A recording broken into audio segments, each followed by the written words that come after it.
This is TTT. Live for local.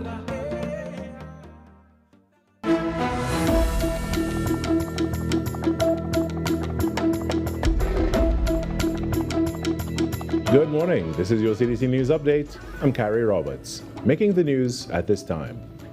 The government is planning to extend the current state of emergency for another 3 months after a review of national security conditions. At a meeting of the National Security Council on Friday, June 5, 2026, the Prime Minister and Council members went over reports looking at the period between December 2024 and May 2026, when several states of emergency were in place. The reports focus on data linked to both local and international security threats. According to officials, the findings show that all 3 states of emergency had a noticeable impact, with disruptions seen across every category, and was analyzed. After considering the reports and recommendations from council members, the Prime Minister determined that the continuation of the current measures is necessary. The government will now take the matter to Parliament, where it will ask for approval to extend the state of emergency. The debate is set for Wednesday, June 10, 2026, in line with Section 10(1) of the Constitution. In other news now, police are continuing their investigation into the death of 12-year-old Mercedes Lane of Losiro, Erin, whose body was found on Sunday, June 7th, just hours after she was reported missing. A 26-year-old man from Palo Seco is now in police custody as inquiries continue. Mercedes was reported missing around 4 p.m. on Saturday by her grandfather after she never made it home. He told police he had put her into a vehicle earlier that morning to take her back to her house along Losiro Beach Road, but she never arrived. Officers started searching right away. After following up on information and checking CCTV footage, they found the vehicle abandoned along Beach Road in Palo Seco around 1 a.m. on Sunday. Then, just after 6:40 Sunday morning, an oil company worker found the child's body along a roadway off Carapal Road in Erin. Police were called in and the body was later confirmed to be Mercedes. The Homicide Bureau has since taken over the case and investigations are still ongoing. Changing gears now. For more than a century, the Girl Guides Association of Trinidad and Tobago has been a vital part of the country as a premier youth development program, empowering girls and young women through non-formal education. Relying on dedicated volunteers, the organization continues to shape the lives of young people. Recognizing the important role these leaders play in building confidence, leadership, and a strong sense of citizenship, the association recently honored several volunteers for their outstanding service.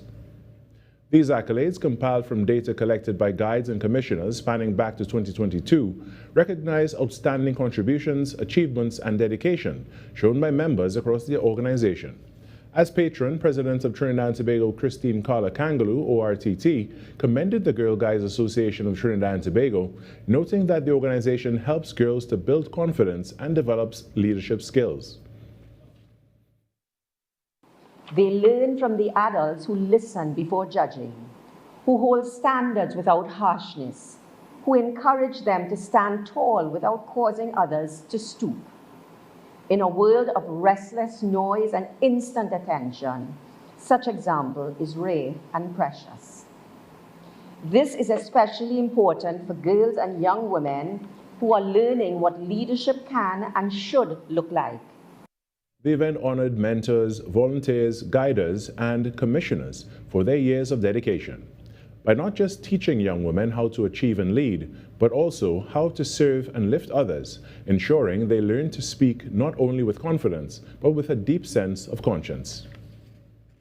In some sport now, West Indies' hopes of winning the one-day series against Sri Lanka were dealt a blow over the weekend as rain forced the abandonment of the second ODI in Jamaica. West Indies will need a strong performance in today's third and final one-day international at Sabina Park in Kingston, as a win would level the series at 1 apiece. In the second match, West Indies captain Shea Hope said the decision to put Sri Lanka into bat first was the right one, given that the threat of evening showers. However, the rain arrived much earlier than expected in Jamaica, forcing the match to be abandoned without a ball being bowled. Local fans will be hoping to see Trinidad and Tobago's Amir Jangu in action later today after he was named in the squad for the rain-affected second match. And that's what's making the news this morning. But joining us right now is the host of Trinidad and Tobago Today, Virmala Balkaran. Good morning, Virmala. Good morning, Carrie. Happy Monday. Happy Monday. How are you? How was your weekend? We made it. It's another week, and I'm so happy and grateful that we can begin another week together. I know. Same here. I'm very happy that we can. But I must tell you, it is only Monday, and I am dragging through the day already. I don't know if anybody else out there feels like that. I didn't want to say it, but it is absolutely true. And I fear that many people may be feeling the same way, because I realized that the roads were a little bit clear this morning. Oh, really? Yeah. Yeah. And you know, I don't know if I've lost the purpose of a weekend, you know, because a weekend is generally where people, you know, they actually have a weekend, you know, they take it easy and whatever. We don't have that. There are many people out there that who don't have a weekend most times because they have to get other things done too. Exactly. You know, when you work throughout the week, you obviously want to use your weekends to run your errands, to catch up on different things. Housework, you know. Exactly. And we're still catching up with all the news and everything that's happening in order to do this again every week. And speaking of the news, it's been a really rough weekend with the news. Has. Yeah. So, you know, as we always like to encourage everyone, if you feel like you may be a little bit affected by that mentally this morning, give yourself some grace, you know? Yeah, give yourself some grace. Speak to someone, you know, like keeping everything bottled up inside is not always the best, is not ever the best way to do it. No. And, you know, like when you have so many things running through your mind and so many things that are, you know, maybe even causing anxiety or stress or depression, you know, it's really good to have a healthy means by which to vent, and oftentimes that's being able to speak to somebody. Absolutely, Carrie. Well, we'll continue to talk all about that inside the show today when it gets going on Trinidad and Tobago Today. So I'll talk to you soon. All right, we will. Thanks so much, Virmala. You're welcome. When we come back, the Trinidad and Tobago Today morning show gets going right after the short break.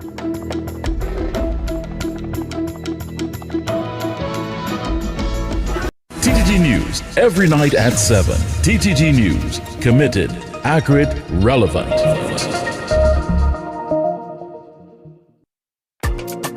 What if possibility was only the beginning?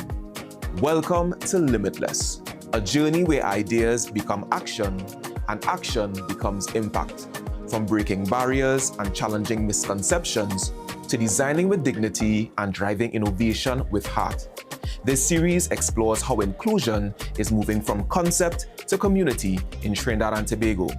Across each episode, we meet the change makers and everyday leaders, turning challenges into opportunity, building real solutions that change real lives, from possibility to impact. This is Limitless.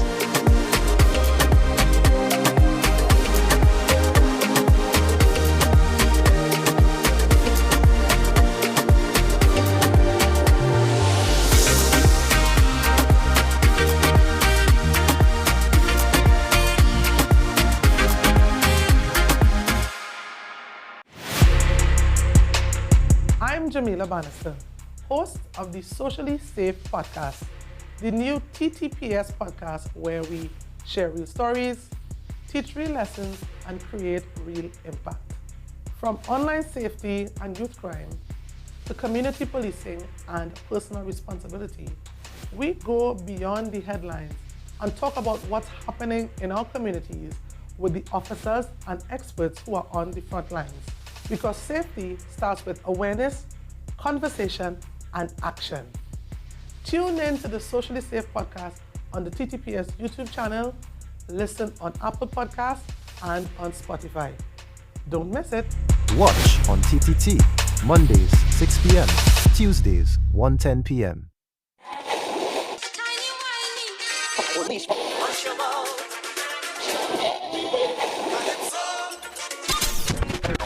Since 1972, one sound has been living in the heart of Trinidad and Tobago, the longest running radio station in the nation. We're your holiday soundtrack, whether it's on your day off, Long drives, or house lives. we are always sweet. This is music with meaning, music with memories. Music that feels like home. And it's not just the songs, it's the voices you trust, personalities you've grown with. Laughter that sounds familiar. This isn't just radio, it's tradition. It's memories. It's part of who we are. Sweet 100.1 FM, the rhythm of our identity, part of your family. Always 100, guide you on your way. Sweet 100, sweet 100.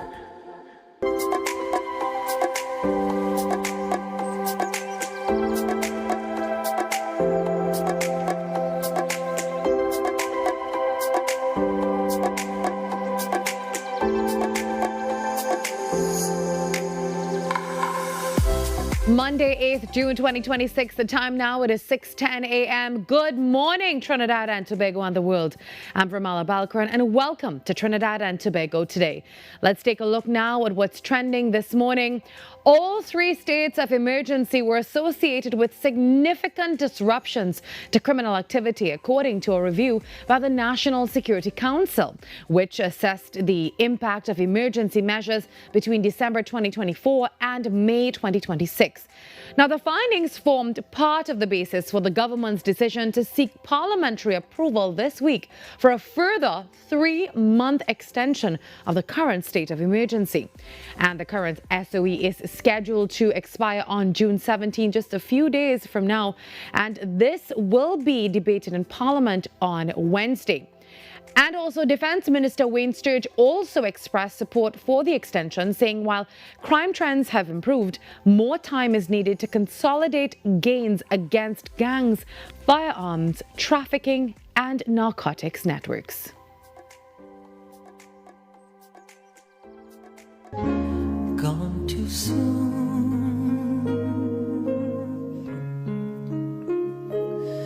Like a rainbow.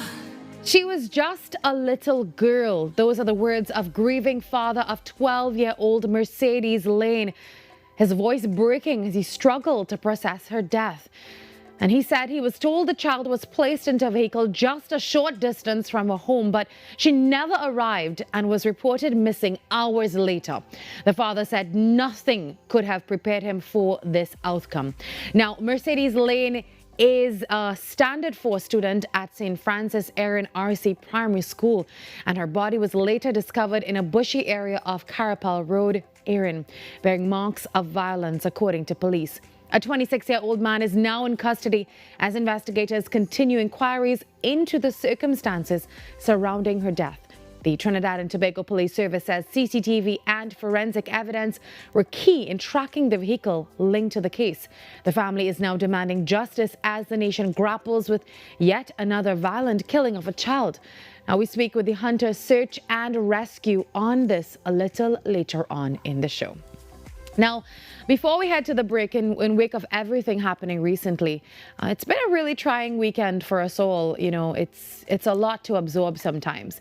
And I truly believe it is time for us as a society to confront uncomfortable reality, that silence can be dangerous. So this morning, if you know someone in your home is involved in criminal activity or even displays behavior that poses a threat to your family, your neighbors, your community, you need to speak up. Seeking help is not betrayal. It is an act of courage, a responsibility and love. Too often, people remain silent out of fear, shame, or just loyalty to someone, or concern about what other people might think. But the consequences of that silence can be devastating, as we can see. We must move beyond the outdated notion that reporting anything suspicious, troubling, or criminal behavior is somehow disloyal. So if you see something, please say something. If you know something, share it with someone who can help. One conversation, one report, one intervention could really save a life. And if you feel unheard by those closest to you, please know there are people like us always willing to listen. There are people who care. A life lost is one too many. And if speaking up can prevent another family from experiencing unimaginable grief, then silence is simply not an option. So we know it may have been a really rough weekend with all the negativity into the news, and today brings the start of a new week where you're expected to function like normal. We're all expected to function like normal, so we totally understand you. We get you. So hopefully we can start your morning a little easier and help you have a really good one. So you know what to do. Grab your cup of coffee and settle in. Trinidad and Tobago Today has begun.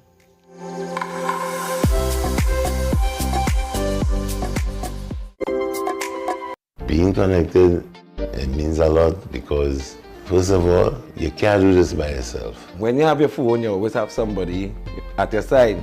I could call for help, anything going on, you know. You know, I'm giving children the opportunity to experience outside of their neighborhood. Digital is kind of a comfort, you know, you feel good that people in your lives are always able to be contacted. I was with the other network and I was having problems, so I joined Digicel and I never regretted it.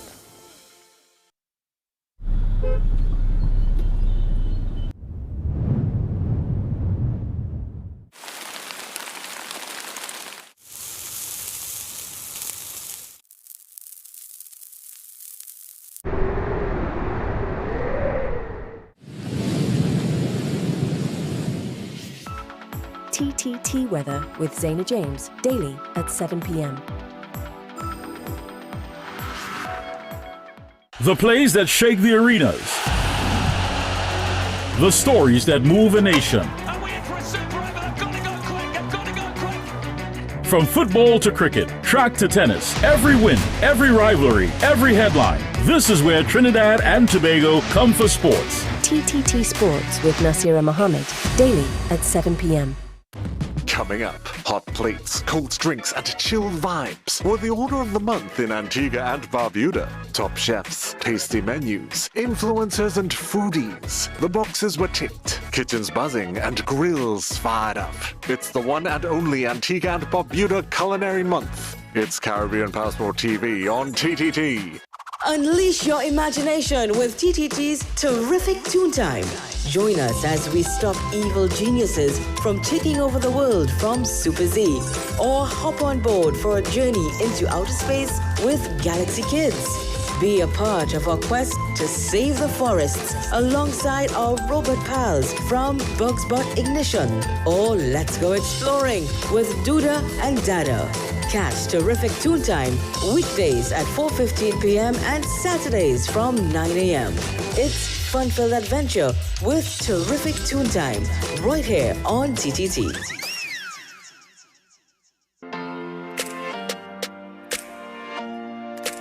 Hi everybody, I am Leah. And I'm Dion. And we are The Duncans. Listen, we're here to tell you about a project the Lord has given to us called the Marriage Confessional. It is geared toward married couples, those that are on the road to marriage, and those that want to get married one day. So join us on TTT and on Facebook and YouTube at TTT Live Online. The Marriage Confessional, only on TTT.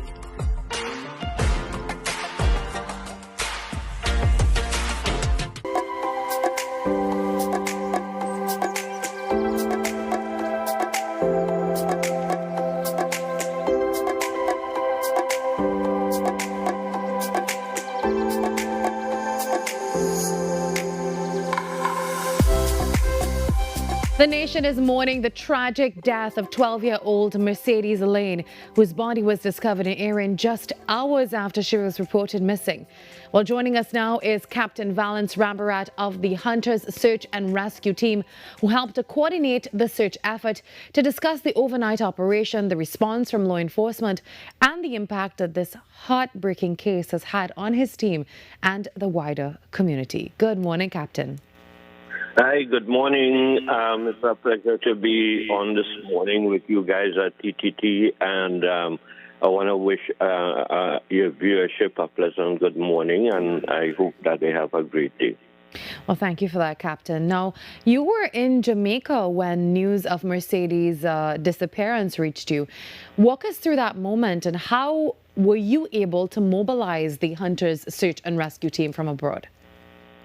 Well, you know, following the marathon search that we had in Jamaica and Tobago for Baby Angelo Tobias Plaza, I thought that I needed a break, and I did make arrangements for a short holiday vacation in Jamaica. Our team was out in the Central District on Saturday evening when the distress call came from Mercedes' uncle. Now, Mercedes' uncle is a media person, and we know him well, and we've built a relationship with him over the years. And when the call came, it was a distress call, and he indicated to me immediately that this was not the typical teenage runaway female, and that this was an abduction. And I told him that we would be there shortly in the Lucero Erin district. Now, our team was working on a cold case in central Trinidad, a case that started 6 months ago. So we had 10 members in the field conducting a search led by Ramnath Ramcharita, our team lead for Central Trinidad. So I had to call him and told him, listen, this is the situation. We need to respond to this distress call in the Erin district, and I needed him to wrap up that search in the central district and head down to Erin. We got there, the team got there at about 6 p.m. that Saturday afternoon, and it was evident right away that the police was treating this case very seriously. There were police vehicles all around, and there were various police units on the ground already, including members of the Trinidad and Tobago Defense Force.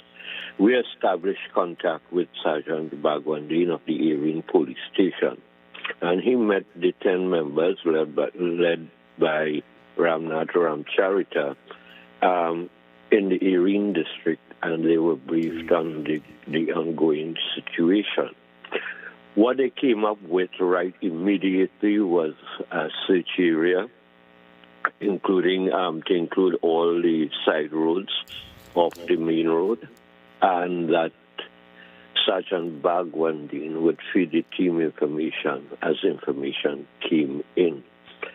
The team was assigned certain roads. Those are the remote agriculture roads in the Erin district to search, and they did so right up to 2 a.m. in the morning. The word came from the police that they had identified a particular vehicle, and that information was transmitted to the team. So, that assisted while they looked at CCTV footage to try to follow the vehicle movements. So the search ended at 2 a.m., and the team returned to Erin at about 7 a.m. on Sunday morning to continue the search. While they were in a remote road, cellular service was pretty bad, but they did get information that a maintenance worker who was attending to an active oil well in the Carapal Road had spotted a body and reported it to the police. So we are accustomed to this type of searches. It was tough on the guys. They were in Central from since the morning the day before, and they just continued onwards, to try to locate her. Well, Captain, that's a lot, and I can only imagine how your team is dealing with all of this as well. But I know you just said that law enforcement appeared to respond more quickly in this case. So do you believe that lessons learned from the disappearance of Angelo Tobias and other, recent cases really influenced this response? Yes, I believe so, and I think that every missing person report should have that type of response, more so when it involves children. And in this case, it was a female child, and it was overwhelming. Our team, they stayed on the phone with me throughout the search, and they were commenting on the approach of the Trinidad and Tobago Police Service. You had various units, the anti-kidnapping unit leading in that mobilized search effort by the TTPS, and you had the involvement of all the police stations, police officers from Siparia, Santa Flora, and Erin Polling District, and law enforcement was just pouring in from every direction. Now, Captain, in speaking with the relatives and even the community members, what did you learn about Mercedes as a young girl? Well, with each missing person case, you have to create a profile of the person, and immediately it was evident that Mercedes was just a normal 12-year-old child attending Erin RC school, and that she was accustomed to visiting her grandfather who lived just a few minutes driving distance away from her mother's home, and that it was a regular, it was something that was regular in the sense that she would visit the grandfather, and the grandfather would put her in a vehicle and for her to return home. That's the first thing. And the second thing is that we've now determined through police sources that the main suspect in this case was a regular PH taxi driver. I don't know if you're familiar with these remote communities. They know their drivers. They depend on private hired transport to get around from place to place within the district. And these things are regular, normal things. Mercedes was a normal primary school student who participated in activities in the school and was living a normal life. Thank you for sharing that, Captain. Now, this case has really deeply affected a lot of people across the country, myself included. How has it affected members of your team personally? I think really and truly this poured on top of the Angelo case.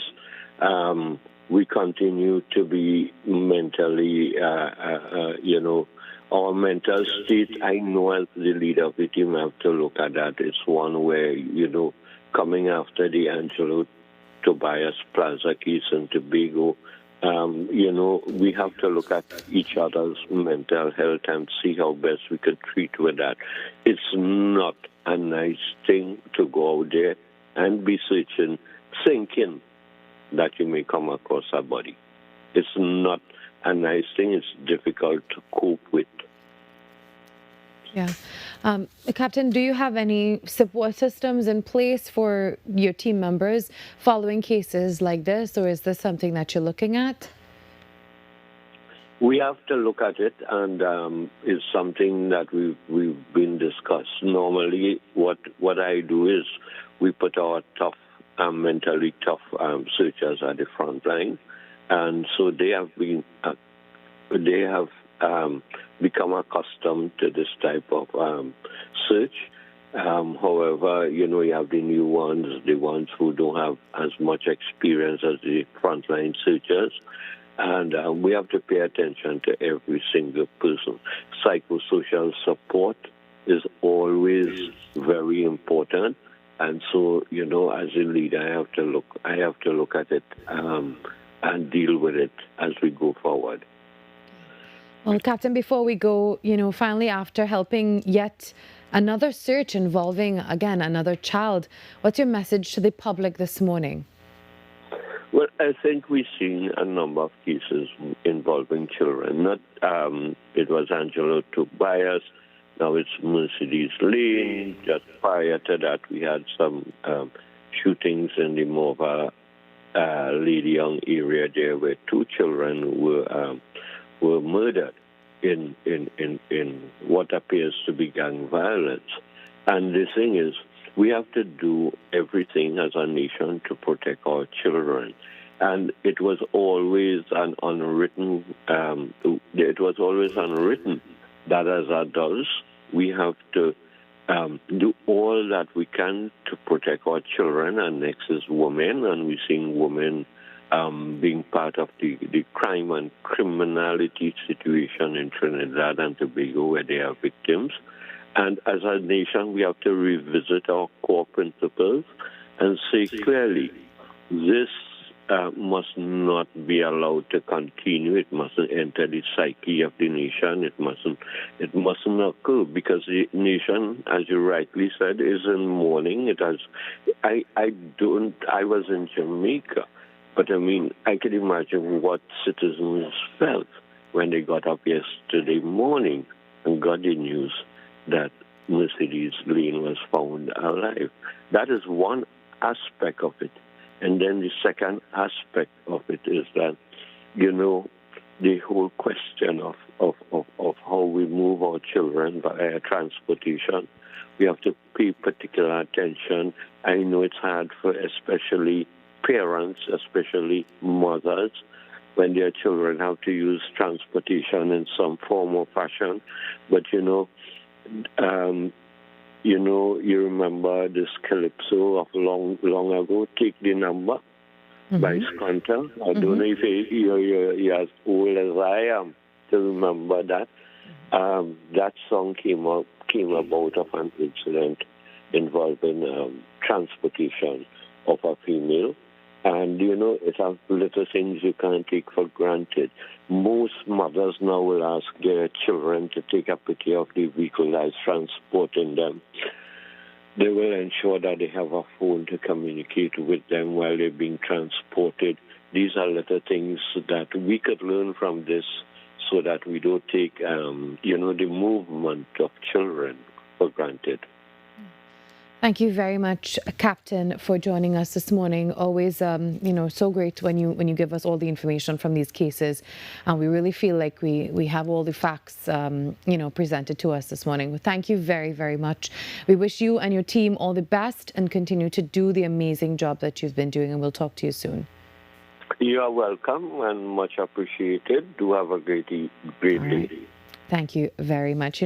Before we go to the break, we have a little video to give to you this morning. However, it just makes me remember all of the young women and children that we've lost for many, many years in Trinidad and Tobago. Their names will never be forgotten. We had young Andrea Barrett. There was also Rashmi, remember the cricketer. We spoke about her with her community. We also spoke about Mariah Sinath. There was Angelo Tobias.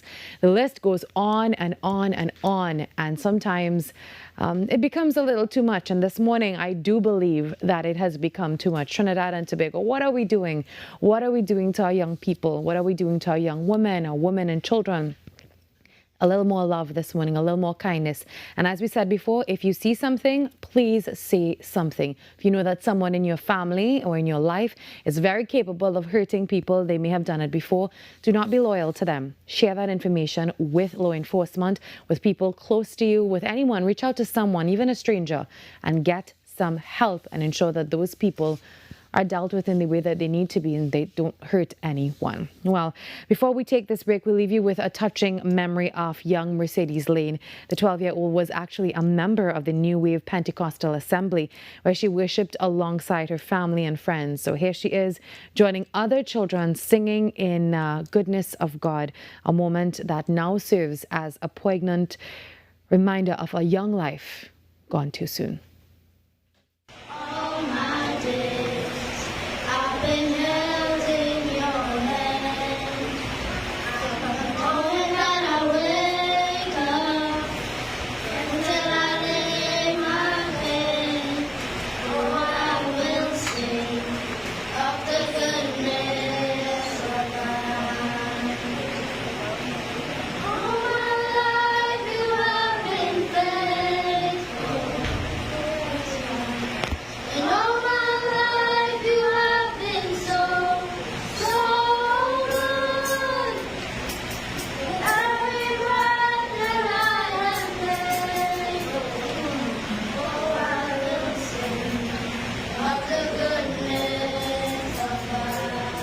Being connected, it means a lot because, first of all, you can't do this by yourself. When you have your phone, you always have somebody at your side. I could call for help, anything going on, I'm giving children the opportunity to experience outside of their neighborhood. Digital is kind of a comfort, you feel good that people in your lives are always able to be contacted. I was with the other network and I was having problems, so I joined Digicel and I never regretted it. Every client deserves expertise, integrity, and guidance they can trust. At Camino Realty International, we deliver integrated real estate solutions, sales, rentals, property management, and project development. Driven by excellence, transparency, and innovation, we protect value, create opportunity, and build lasting success. Because real estate isn't just about buildings. For more information on our services, log on to CaminoRealty.com or follow us on social media at Camino Realty TT. Camino Realty International, elevating lives, one property at a time.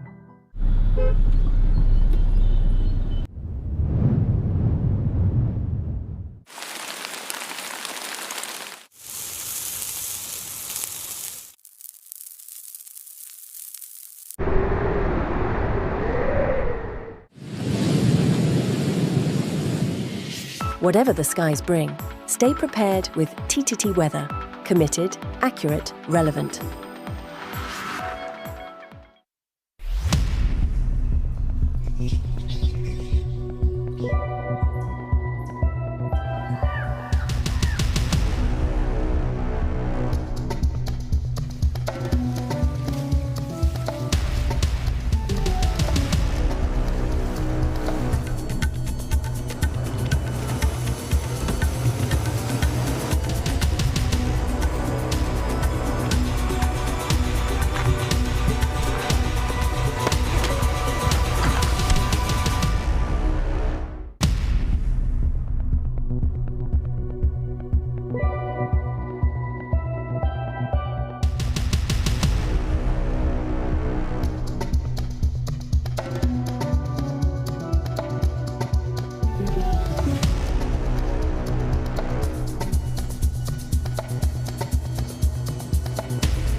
She was just a little child, a proper child who was loved by everyone she met.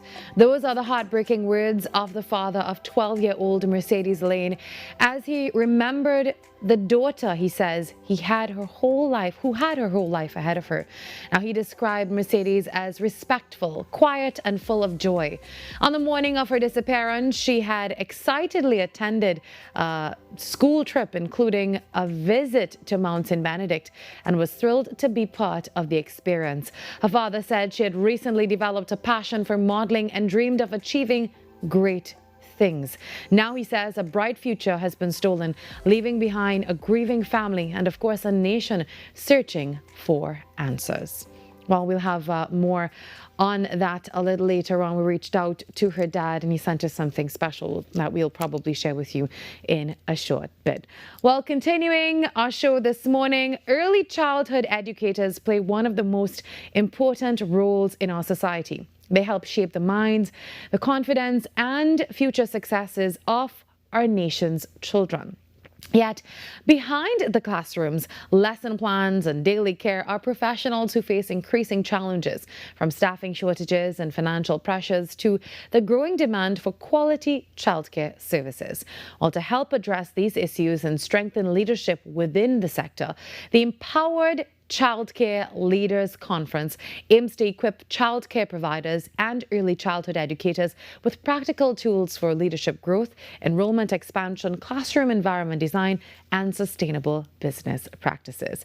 Well, this year's conference is centered around the theme Breathe. It's a powerful reminder for educators to pause, reflect, recharge, and invest in their own growth while continuing to nurture the next generation. Well, joining me this morning to tell us more is Ms. Cavell R. Davis, Childcare Director and founder of the Empowered Childcare Leaders Conference. Good morning, Ms. Davis. Good morning. How are you? I'm okay. So this is called Empowered. Yes.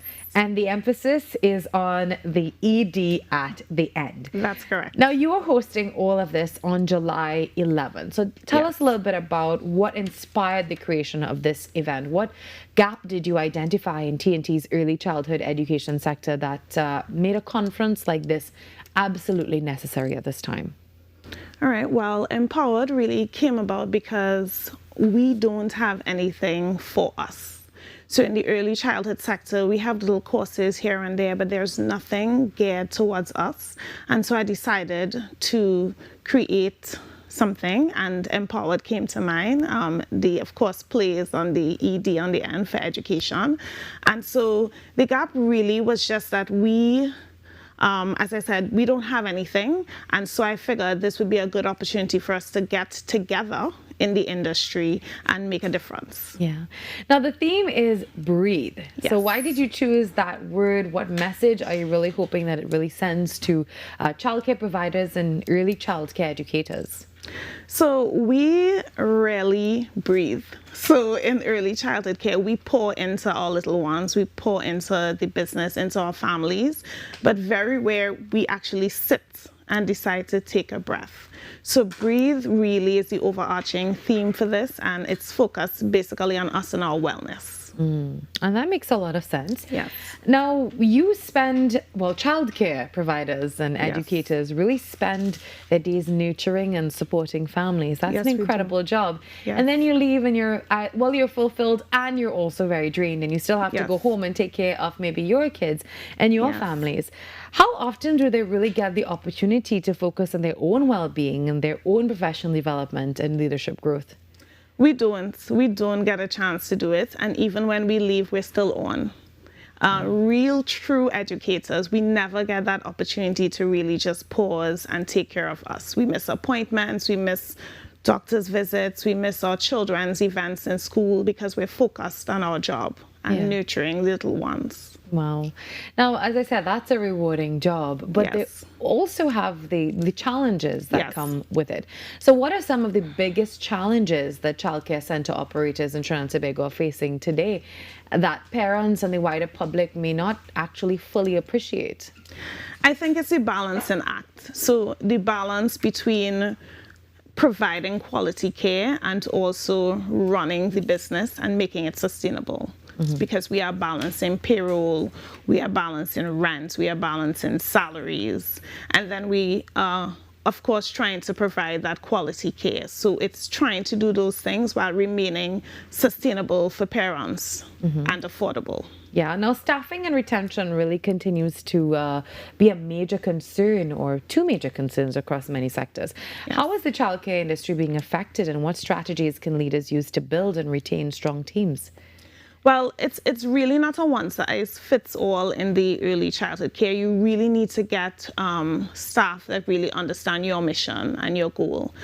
In terms of just the struggles we're having struggles like every other industry, as you said. What I tend to do and what other providers tend to do is that we try to create an environment that our staff feels loved and appreciated, that their children also can be part of the organization, part of some sort of part of the organization that they feel that they are loved and appreciated. That's really what we try to do. Yeah. Now tell us about this conference. I know you're focused on leadership. Yes. So what separates a good childcare provider from a strong childcare leader? So a childcare provider is one that provides care to children, but a leader is one that really leads the organization in different sectors. It's leadership, it's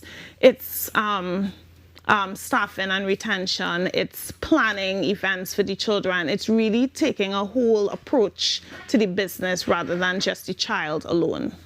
Yeah, so let's get the details of this conference on July 11th. All right, so the conference is actually over 3 days. So it's the 10th, the 11th, and the 12th. But on the 11th is our speaker forum. So that's where, because we completely sold out of our weekend passes. Thank God. So we are now on our day passes. So the conference is going to feature a few amazing speakers. We have a clinical psychologist. She's going to discuss our mental health. We have Dr. Santi LeBlanc. She's going to discuss our wellness from a holistic perspective. We have another wellness coach who is going to coach us through just different exercises that we could do to maintain. I will also be on the floor just discussing enrollment and how we can continue to thrive in the industry. So it's a jam-packed day, but it's going to be lots of fun, and I'm hoping for everything amazing. And how can people be a part of this? Well, you can give us a call or you can WhatsApp WhatsApp us, or you can DM. We have an active Facebook and Instagram page called Empowered. So you can look us up there and just email us for more information. And it's taking place in Toko at a resort. Yes. So that's a nice little retreat, a little break as well. Yes, of course. It's at Anis Resort and Spa in Toko. And the entire theme with Breathe and their environment really fits. Yeah. So it was really good to have that. And they partnered with us really well to keep it at an affordable cost for providers as well. Yeah. Now, what is one practical tool or lesson or mindset shift that you want people to take away? Just give us one from that July 11th. I would say to really breathe. Take time, because you can't provide quality care for children if you don't take time for yourself. The best educators are the ones that schedule their vacation time. You can't pour from an empty cup. And what makes this profession rewarding for you personally? Personally, for me, over the years, it's been 13 years for me. It's just that the children continue to come back. So I have had now, my first child is now in Form 2, and she still calls me. And that for me is, she never forgot. She never forgot me, she never forgot the lessons that I taught her, and that makes it incredibly fulfilling. Yeah. All right. Any closing words? Why should we attend, and who can attend on July 11th? So Empowered is for all teachers, childcare providers, childcare leaders. Once you're in a caregiving role, you can attend. And why should you attend? You should attend because this is something for us. We need to get into the habit of pouring back into ourselves and investing not in short courses, but something for our development and growth. All right. Thank you very much, Ms. Davis. Thank you for joining us and sharing your vision and empowering childcare leaders across Trinidad and Tobago. So for viewers interested in learning more about Empowered Childcare Leaders Conference, the event takes place on July 11th at Toko. That's the Anis Resort. For additional information, remember, head across to their social media pages. And of course, all that information is on the screen for you. Stay with us. More after the break.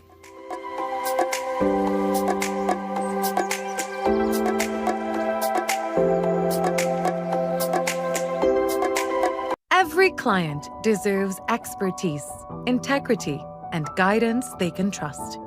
At Camino Realty International, we deliver integrated real estate solutions, sales, rentals, property management, and project development.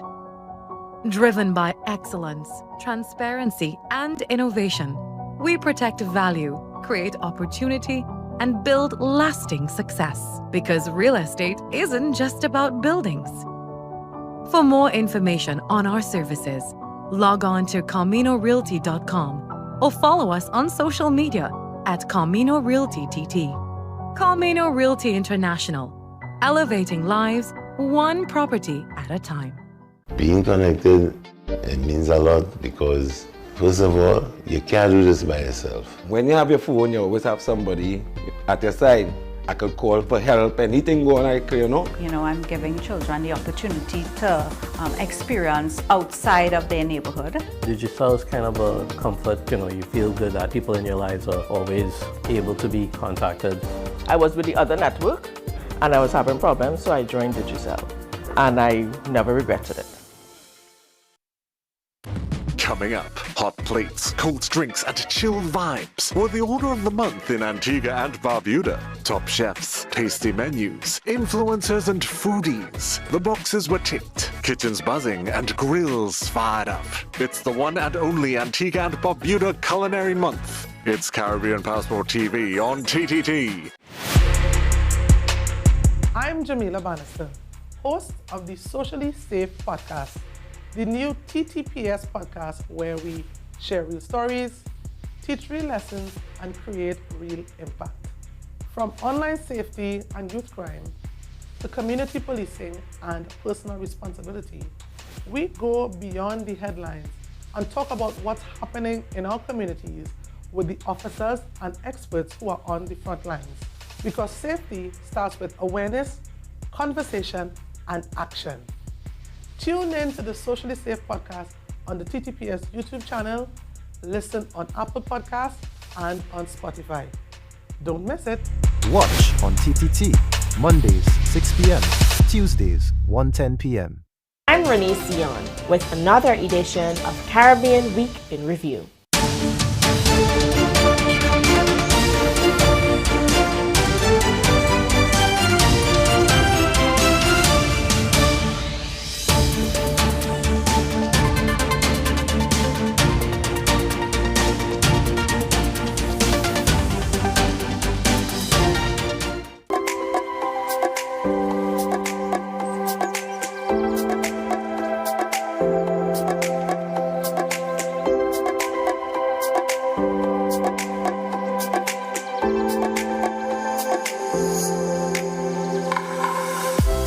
Trinidad and Tobago may not have qualified for the 2026 FIFA World Cup, but one Trinidadian will still be bringing the nation's energy to football's biggest stage. Allenton Brereton, better known as DJ Anarchy, has been selected to perform at official FIFA World Cup events in Houston and Los Angeles, where he will entertain fans from around the globe while showcasing Caribbean culture and Trinidad and Tobago pride. Our journalist Daniel John caught up with DJ Anarchy to learn more about this exciting opportunity. For DJ Anarchy, the opportunity began with an unexpected message on social media. The Trini-born entertainer, who now performs internationally, said FIFA organizers reached out after following his work online, believing his high-energy style would be a perfect fit for the tournament's entertainment lineup. He is now set to perform at official FIFA World Cup events in both Houston and Los Angeles. At first, when I got the message, I initially, my first thought is like, okay, yeah, this is a joke. This is someone just trying to scam me, right? So, looked at the message, looked at the person who sent it, and I actually did some research, and then I saw, okay, it was actually official. While Trinidad and Tobago will not be represented on the field, DJ Anarchy said he's determined to ensure the country's presence is still felt throughout the tournament. He plans to incorporate soca, dancehall, and other Caribbean songs into his set, introducing international audiences to the region's vibrant culture. Well, I will be stamping my name, who is DJ Anarchy, where I'm from, obviously Trinidad, so they're going to get the nice Caribbean Trinidad flavor to the thing, as we say. In addition to me fusing all different types of music and everything, so yeah, just definitely stepping out there, just doing my best, leaving a great impression, just having fun, The milestone also serves as inspiration for young DJs and creatives hoping to break into the international market. DJ Anarchy credits consistency, discipline, and the power of social media for helping him reach audiences far beyond Trinidad and Tobago. So I just want all the young DJs to know, hey, believe in yourself, just stay focused, stay disciplined, definitely stay humble, treat people good, do good business, and it's endless opportunities out there. You see what I'm saying? We have, social media now, which is like the best free tool that you could use at your fingertips. Use your social media. As he prepares to perform before thousands of football fans, DJ Anarchy says he is focused on representing his country proudly and leaving a lasting impression on the world stage. I am going to be rocking this Trinidad and Tobago t-shirt throughout my journey, throughout doing all my World Cup activities and stuff. As much as I could wear it, I'm going to be wearing it and representing. Even though we're not in the World Cup, I'm here and I'm going to be representing for us. Daniel John, TTT News. You really can find a Trini everywhere in the world. Well, Trinidad and Tobago's 2026 mid-year budget review will be presented in Parliament on June 15th. Finance Minister Devendranath Tanku is expected to table a supplementary appropriation of about $2.93 billion, mainly to cover salary increases for over 62,000 unionized workers. The allocation will raise the national budget from $59.232 billion to approximately $62.162 billion, with most of the funds tied to wage-related recurrent expenditure following public sector settlements. On Friday in the Parliament, the Prime Minister also reported 28 pieces of legislation passed over the past year, alongside a 42% reduction in murders in 2025 and a 30% drop in serious crime so far in 2026. She highlighted over 14,000 jobs created, major national development projects, and improved international confidence, including Trinidad and Tobago's election to the UN Security Council. The government says the measures form part of its broader plan to strengthen public services, support workers, and drive economic stability. Well, for everything that you see here and more, you can find it at TTT Live online. If you have a story idea, a press release, you want to collaborate with us, simply send us an email via tttoday@ttt.co.tt and you can be a part of the conversation that's shaping our nation. Our social media platforms are listed on the screen for you. Remember, you can also collaborate with us through the airwaves of Talk City 91, Sweet 100.1 and Next 99.1 FM. Speaking of which, throughout the week, that's Wednesday through Friday, you'll obviously see the link up right here on Trinidad and Tobago Today. Well, we know we've had some really bad news throughout the weekend, and this morning we opened with that really heartbreaking story of 12-year-old Mercedes. Well, hopefully some good news can inspire you this morning. Now, every Wednesday, there is a restaurant in Midtown Manhattan basically giving a free meal and a free place to sleep to the homeless people. So it's just a little lesson this morning that maybe if you can do something, if you're in a position where you can be kind, give a little something, do a little something. People, animals, anyone in need. It's surely going to make your life a lot better, and it's going to make you feel so much better about everything, and it'll obviously make the world a better place. Just about 4 minutes before 7 o'clock. Carrie's up next with the major network news. We take a break. Till that, we see you inside the next hour of Trinidad and Tobago Today.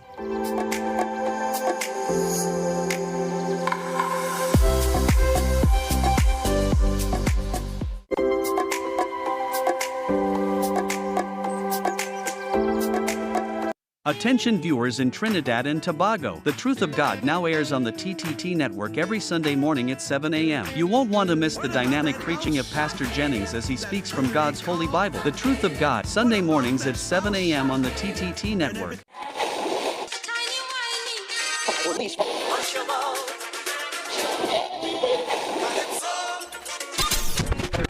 Since 1972, one sound has been living in the heart of Trinidad and Tobago, the longest running radio station in the nation. We're your holiday soundtrack, whether it's on your day off, long drives, or house lives. We are always sweet. Always 100. This is music with meaning, music with memories. Music that feels like home. And it's not just the songs, it's the voices you trust, personalities you've grown with. Laughter that sounds familiar. This isn't just radio, it's tradition. It's memories. It's part of who we are. Sweet 100.1 FM, the rhythm of our identity, part of your family. Always 100, guide you on your way. Sweet 100, sweet 100. Your heart, brain, and body work hard every day. Give them the support they deserve with omega-3. Packed with essential fatty acids, omega-3 helps support heart health, brain function, and overall wellness. Whether you're staying active, focused, or simply living life to the fullest, live healthier with omega-3. Wellness that works from within. Tune in to Wellness Unlocked on TTT Tuesdays and Thursdays at 9:45 a.m. When it matters, we're there, reporting the news as it happens, because your world can't wait. TTT News, nightly at 7. TTT News, committed, accurate, relevant.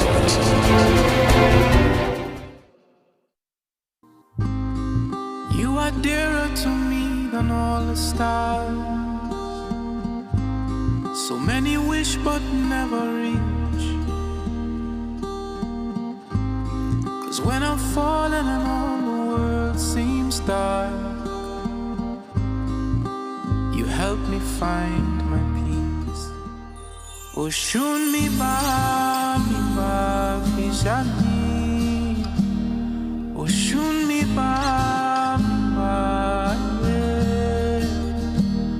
Oshun mi ba vijani. Arubita yo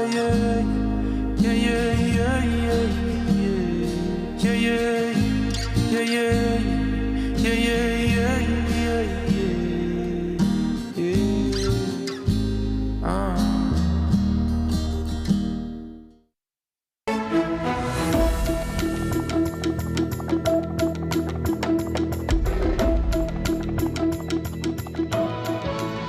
Good morning. This is your TTT News Update. I'm Carrie Roberts. Making the news at this time. Environmental responsibility and waste reduction took center stage during a recent community cleanup and recycling initiative. The activity was designed to boost public awareness about sustainability and encourage more people to adopt environmentally friendly practices in their daily lives. Participants gathered despite rainy conditions to support activities focused on reducing litter, promoting recycling, and educating the public about the impact of improper waste disposal on communities and the environment. The activity was a collaboration between the Save the Earth from A to Z, a university student volunteer group, and the World Mission Society Church at Page St. Augustine. Lecturer at the School of Education at the University of the West Indies, Dr. Vishal Ramjatan, joined the initiative and praised the efforts of the young organizers, saying collective action can help drive positive environmental change. Still produce a lot of waste, and unfortunately that waste ends up in places where it should not be, and we see the effects of that in terms of flooding, in terms of garbage being strewn all over the place, and we need to address these things. Now, we always ask ourselves, what can we do as individuals? But when we come together collectively and promote positive initiatives such as this, where we lead, we try to clean up a space, increase awareness of the things that we do, it has a domino effect and a lasting impression. Dr. Ramjatan noted that while laws and fines exist to address littering and illegal dumping, greater awareness, community involvement, and enforcement are needed to reduce waste and protect the environment. He also encouraged individuals, schools, and communities to reduce their use of single-use plastics, embrace recycling, and adopt more sustainable practices in their daily lives. For participants, the initiative served as an opportunity to promote environmental stewardship and encourage others to play a role in keeping communities clean. In other news, Medina House is once again calling for stronger national support for survivors of domestic violence, stressing the urgent need for more safe spaces and reliable long-term funding for shelters. This message was reinforced at its fundraising gala on Saturday evening, where advocates and mental health professionals all emphasized the need for continued protection and investment in vulnerable women and children. Medina House board member and clinical psychologist Krista Soraya Ali pointed to resilience among survivors and the role of community support in rebuilding lives and restoring dignity.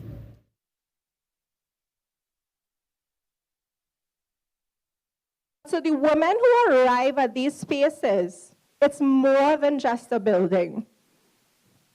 It's the first place sometimes that they come to where somebody says to them, you are important.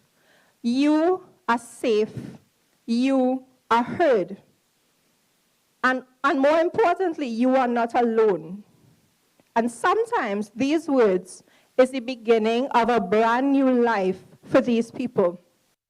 Parliamentary Secretary in the Ministry of the People, Social Development and Family Services, Senator Dr. Natalie Chaitan Maharaj, also addressed the event and praised the work of Medina House. For many years, you at Medina House have quietly and faithfully carried out your mission. Many people understood the full impact of domestic violence and family instability. This organization was opening its doors, extending compassion, and standing alongside those who needed support the most. Senator Chaitan Maharaj says shelters like Medina House play a vital role in helping survivors rebuild their lives, restoring dignity while providing critical social support at the community level. In some sport now, the Dion Lendor Track Classic hosted by the Abilene Wildcats Athletic Club ran off at the Hazley Crawford Stadium on Saturday, and we have the highlights of the marquee event. 6 athletes lined up for the women's 100-meter open, and sprint ace Michelle Ali Ai, representing Memphis Pioneers, cruised to victory in 11.43 seconds. Abilene Wildcats' Khadijah Pickering finished second in 11.62, while IG Fastlane's Akala Melville secured third in 12.27. Pickering got off to a strong start, but IE took control by mid-race and eased through the final meters, sealing a comfortable win over her competitors. And that's what's making the news at this time. After the break, Virmala rolls in with the second hour of Trinidad and Tobago Today.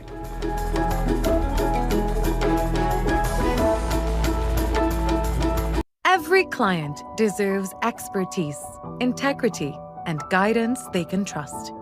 At Camino Realty International, we deliver integrated real estate solutions, sales, rentals, property management, and project development. Driven by excellence, transparency, and innovation, we protect value, create opportunity, and build lasting success. Because real estate isn't just about buildings. For more information on our services, log on to CaminoRealty.com or follow us on social media at Camino Realty TT. Camino Realty International, elevating lives one property at a time. Being connected, it means a lot because, first of all, you can't do this by yourself. When you have your phone, you always have somebody at your side. I could call for help, anything going on, you know. I'm giving children the opportunity to experience outside of their neighborhood. Digital is kind of a comfort, you feel good that people in your lives are always able to be contacted. I was with the other network and I was having problems, so I joined Digicel. And I never regretted it. Unleash your imagination with TTT's Terrific Toon Time. Join us as we stop evil geniuses from taking over the world on Super Z, or hop on board for a journey into outer space with Galaxy Kids. Be a part of our quest to save the forest alongside our robot pals from Bugspot Ignition. Or let's go exploring with Duda and Dada. It's fun-filled adventure with Terrific Toon Time right here on TTT. Ever wondered what happens before the lights come on? Before the crowd pours in? Before the magic hits the stage? This is your all-access pass.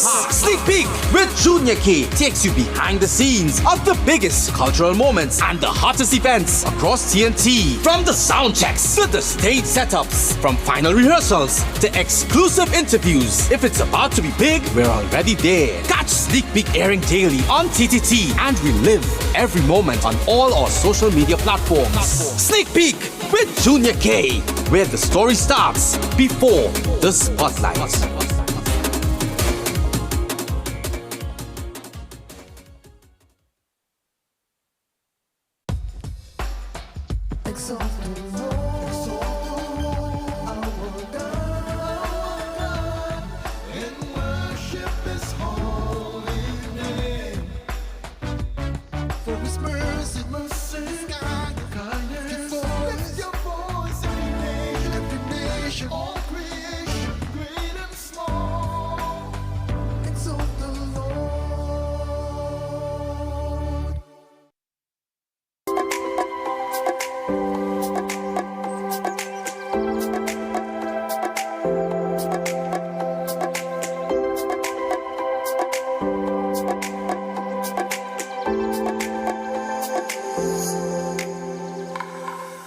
Welcome back to Trinidad and Tobago Today on TTT.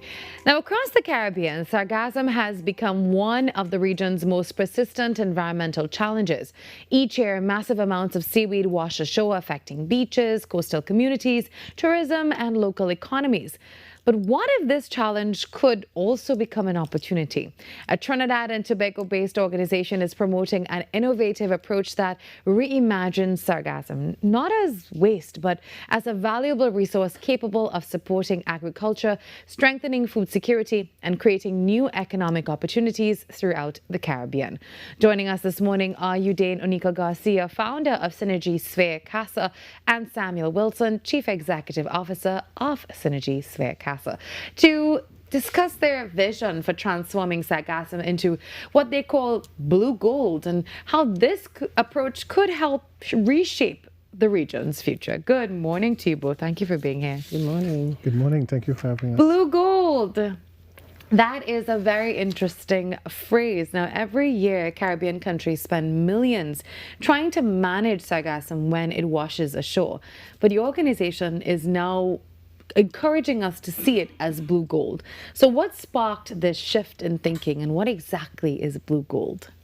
Well, Synergy Sphere CASA has been working throughout the region for a couple, maybe 12 to 18 months now, with respect to sargassum. Sargassum is a recurring biomass that comes to shore every year between April to September.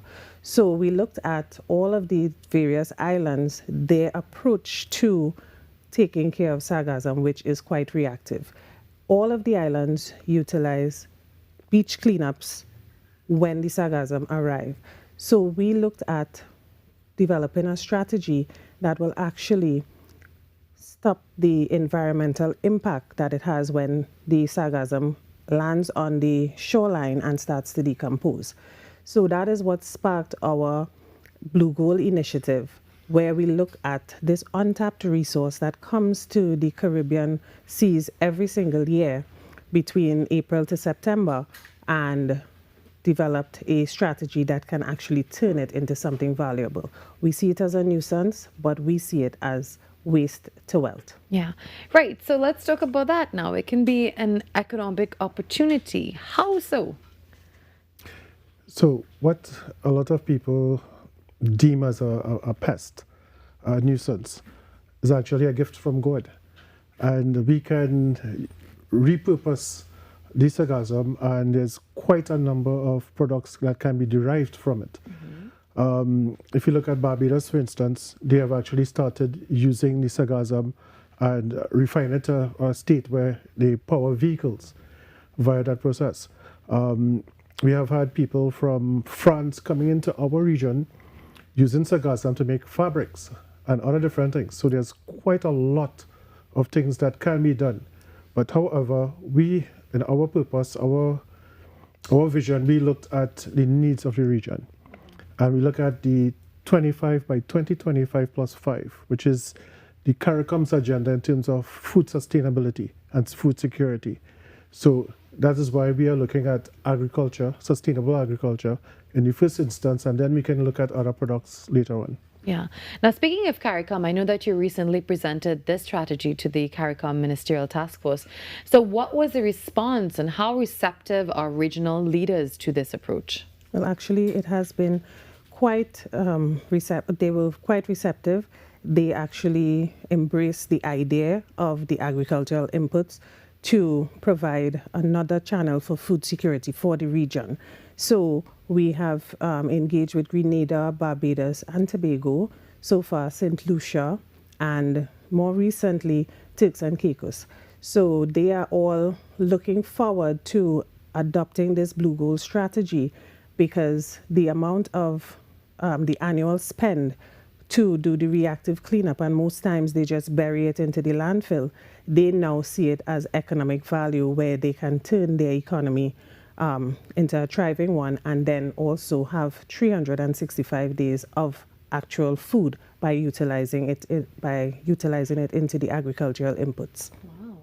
Now, one of your key elements of this framework is intercepting sargassum offshore before it even reaches the beaches.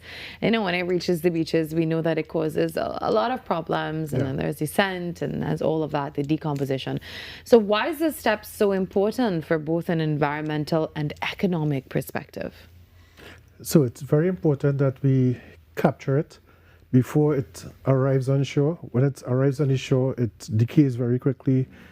It emits H2S gas, which are hydrogen sulfide, which can be very dangerous to persons. There's sea lice, jellyfish, all of those things that can be trapped in it as well. And it could also be a barrier to the sea turtles, leaving their nest, going back into the ocean and stuff like that. So if we catch it offshore, we catch it before it's so all that salty, it's more pristine in terms of quality control. We will then be able to process it on board a specially retrofitted vessel that will actually do the harvesting. Then we're going to wash it, dewater it, and then compress it into bales for further processing onshore. Okay. Wow, that is interesting. Now, the Caribbean is increasingly facing climate-related challenges. So let's talk a little bit about your modular containerized farms and how those help to strengthen food production during extreme weather events. So the modular containerized farms, they are actually controlled environment for growing food. So because we are a disaster-prone type of region with hurricanes, floods, droughts, if you utilize the modular containerized farms and plant your crops there, we can now generate 365 days of actual food. So that directly aligns with the CARICOM 25 by 2025 plus 5 mandate in terms of having sustainable and secure food supply. Also, it utilizing the bio inputs from the sargassum, it also takes a load of import dependency on synthetic fertilizers as well as the food imports. So having the modular containerized farming, it means that we don't have to lose crops from flood, or if we have drought, it is in a controlled environment, so it means that our harvest is protected. Now, what does success look like for Synergy's Fair Casa over the next, let's say, 5 years?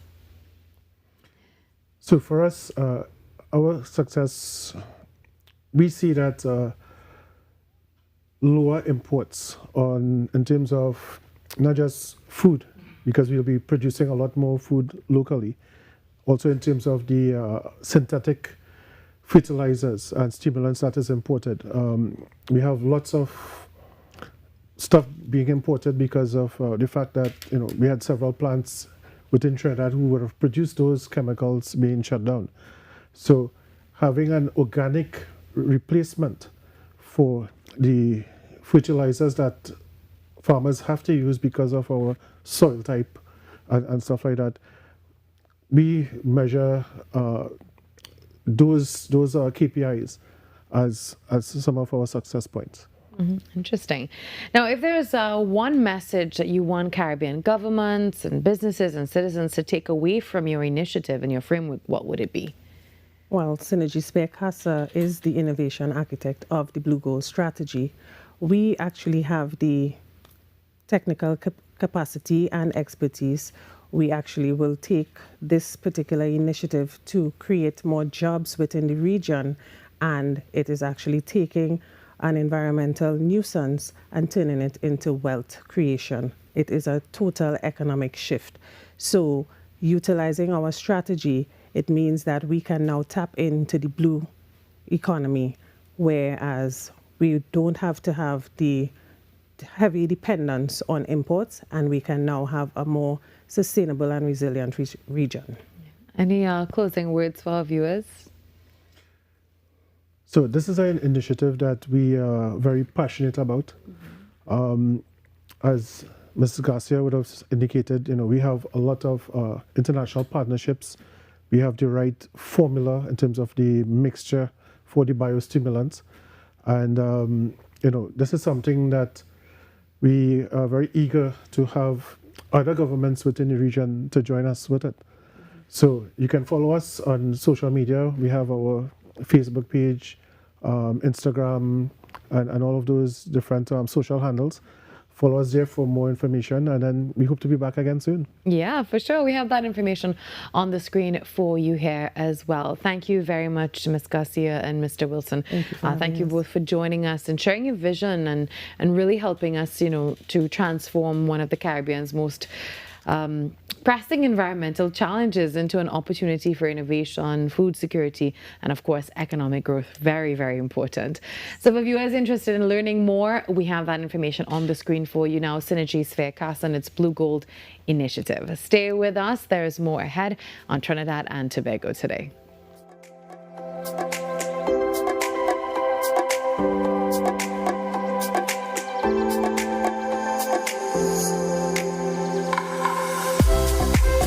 Attention viewers in Trinidad and Tobago. The Truth of God now airs on the TTT network every Sunday morning at 7 a.m. You won't want to miss the dynamic preaching of Pastor Jennings as he speaks from God's Holy Bible. The Truth of God, Sunday mornings at 7 a.m. on the TTT network. Every client deserves expertise, integrity, and guidance they can trust.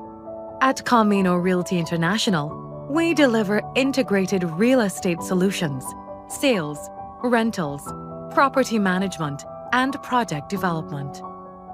Driven by excellence, transparency, and innovation, we protect value, create opportunity, and build lasting success. Because real estate isn't just about buildings. For more information on our services, log on to CaminoRealty.com or follow us on social media at Camino Realty TT. Camino Realty International, elevating lives one property at a time. There are a number of risk factors for heart disease, so a lot of attention has to be put towards preventive cardiology. What can we do to reduce the burden due to all these risk factors? Hypertension, diabetes, cholesterol, need to stop cigarette smoking, you gotta get people exercising. Be viewing Caribbean Medical TV on this station.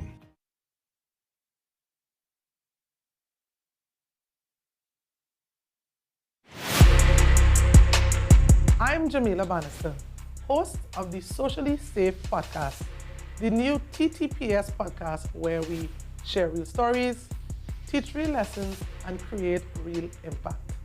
From online safety and youth crime to community policing and personal responsibility, we go beyond the headlines and talk about what's happening in our communities with the officers and experts who are on the front lines. Because safety starts with awareness, conversation, and action. Tune in to the Socially Safe podcast on the TTPS YouTube channel, listen on Apple Podcasts and on Spotify. Don't miss it. Watch on TTT, Mondays, 6 p.m., Tuesdays, 1:10 p.m. Hi, I'm Penny Gomez, and welcome to Pop. It's Stacey Sowas. Welcome to Pop. Thank you. Thanks for having me. Look who's here. We have to level up. Not that I can't compete with them young guys, because they can't perform like Oscar B. Listen, if Oscar B says so, is so. I ain't even had to sing no lyrics. Come on. Come on. Give her the prize. No. That would pop in, you know. Everything is pop in. Doesn't need too much assault. So that's why I say looking. It's the best kitchen set. Well, you know, it is a gold microphone. That's a pendant on the mic. So just in case your mic wasn't working. Pull it down. Pack up. Oh, Penny. A good relation is a relation based on pop. All right, take 3. All right. I love television for that.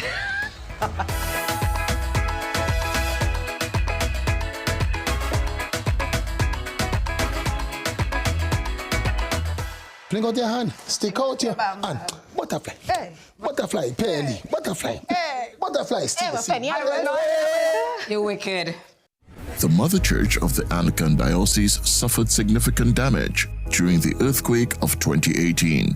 Efforts are underway to raise funds to restore this national heritage site. You are invited to make your donations with monthly deposits at any branch of the First Citizens Bank, account number 2696950, Marval Road Branch, in the name of the Incorporated Trustees of the Anglican Holy Trinity Cathedral Restoration.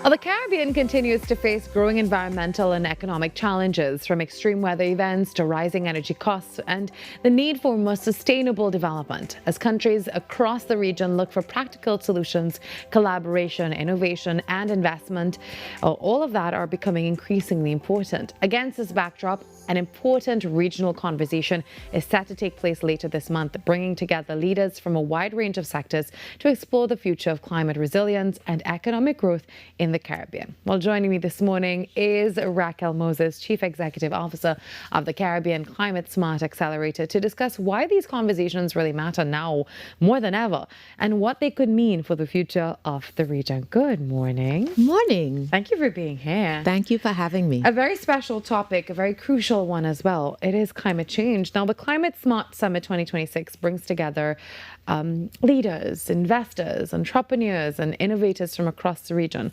What is the overall goal of this year's summit?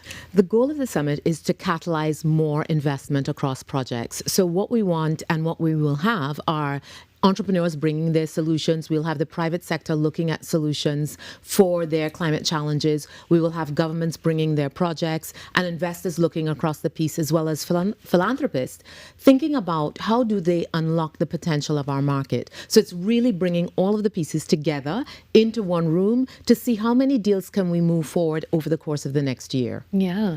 Well, climate change is no longer a future concern for the Caribbean. We need to think about it now. So how are rising temperatures, extreme weather events, and even sea level rise already affecting our economies today? So they are impacting our economies quite severely. But what I want you to think about, or how I want you to think about this, is that there is an opportunity here. Global world leaders and, the EU, India, China are changing their economies based on what they're seeing happening in climate change. And if we aren't at the forefront of that conversation, creating new solutions, then we're going to miss this economic wave. So it's really important that as much as we are seeing the devastation and suffering economically as a result of it, that we also understand that everyone is retooling and we need to retool as well. But not just for the sake of surviving, but there is an economic opportunity to thrive if we can create new solutions. Yeah. Now let's talk climate resilience. I know the summit focuses heavily on that. What does resilience look like in practical terms for the Caribbean countries and businesses? A big part of climate resilience is, of course, our food security. We import most of our food. And so if we are not thinking about sustainable ways to feed ourselves, when there are global disruptions, as we are experiencing now, no one will come and save us. So we have to become more resilient. And the first thing, we need to make sure that we are more resilient in water, we're more resilient in food. And the last conversation you just had was about, food security and making sure that we are able to feed ourselves. And many of the solutions that will be showcased at the summit will involve food security. Yeah. And also renewable energy. And that is a major topic across the region. So where do you believe the biggest opportunities lie for Caribbean nations to reduce energy costs and increase sustainability? So that's such a great question. There is so much that we can do in energy efficiency alone that it would make a huge difference in terms of costs per household, as well as the amount of money that governments spend on energy and fuel costs. So that's a huge thing that we need to look at and we should not discount. But above and beyond that, for us, even if we stop producing carbon in the atmosphere, it really won't make a difference to climate change. So we have to think about energy security as our objective in going to renewables. And there is so much opportunity. And I think the biggest opportunity, and this is my personal perspective, is in working together. When we look across the region, there's 29 gigawatts of potential renewable energy generation. And if we don't hone in on that and use it to potentially create a market where we collaborate on energy, then we can miss the boat on things like AI data centers, on things like exporting green hydrogen and exporting green ammonia, because we really do need to collaborate to create the economies of scale that we lack individually as countries. Now, investment is also a key component of this summit. So what message are you hoping to send, to investors about opportunities within the Caribbean's green economy? Of course, that we are a vibrant, thriving, filled with excitement and innovation. We are a market to watch. And so we want investors to come in and look at the solutions that we've created and think about how can we expand these globally to not only create opportunities to solve global problems, but also to have markets that start here. And how can climate smart businesses actually create jobs now and economic growth while also helping countries to meet their environmental goals? But that's the beauty of it, right? Yeah. Because they're creating solutions that governments have made commitments on. And across the Caribbean, we've had really ambitious goals for climate action. And now they have the opportunity to support countries in creating and solving those problems while creating jobs. And the beauty of it is this. When you think about resilience, when you think about the future, when you think about what it is that we need to be creating, we need to be creating solutions that are future-proofed. And if you are creating for the climate realities that we face now and in the future, then you're creating sustainable employment for the long term. Yeah. And let's also talk about the young people, because I know that youth innovation and entrepreneurship are also on the agenda for this. So why is it important to ensure that young people are part of the climate conversation and the solution building process? This is their future. This is their future that we're playing with. And so not only are we seeing a great deal of innovation coming from the youth, but they are also really vested in this process because they understand that the future that we're creating is theirs to take forward.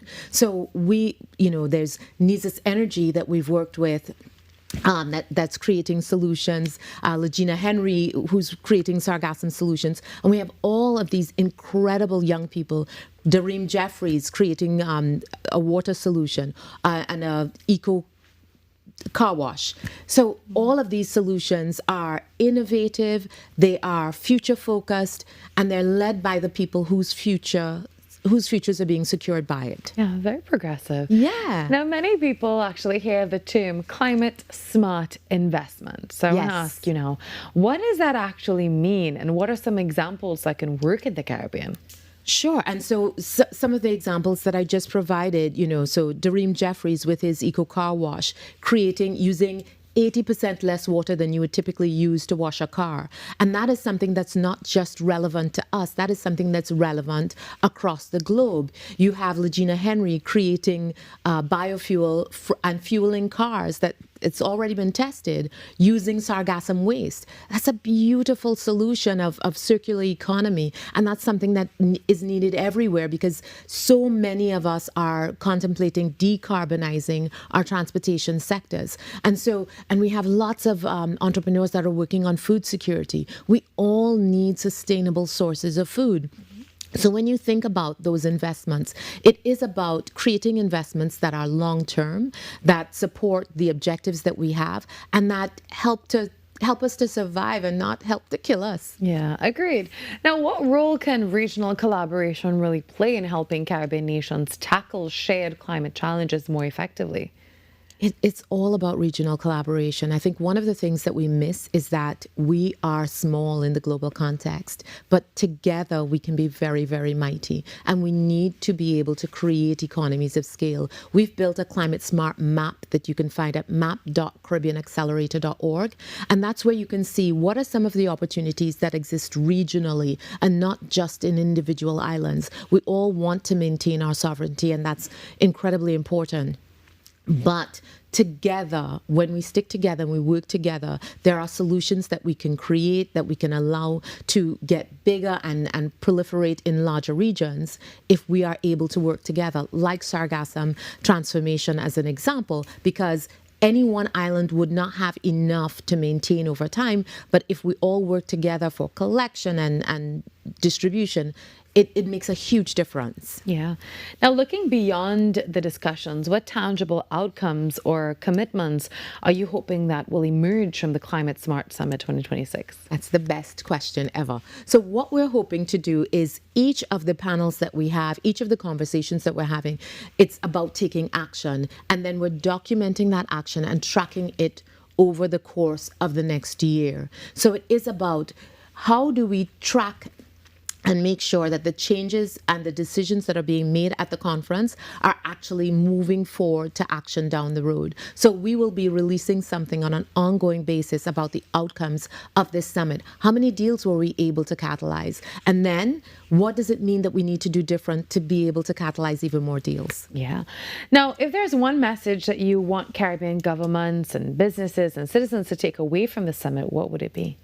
do not miss this opportunity. We think about climate change a lot in terms of what we are running away from, but we don't think about what it is that we are heading towards. And there's a bright, vibrant, prosperous future that's available to us, but we all have to participate, and we have to seize the opportunity as it exists right now. All right. Well, thank you very much, Ms. Moses, for being here. We're looking forward to that. Now, the inaugural Climate Smart Summit, it is taking place on June 16th and 17th in Bridgetown, Barbados. So looking forward to the highlights of that. And we know that this is definitely for a great cause. Climate change is something we need to all be talking about, and of course the economic opportunities and everything emerging from that. So thank you very much. Looking forward to it. I hope to see you there. Yes, for sure. Stay with us. There's more after this break on Trinidad and Tobago Today.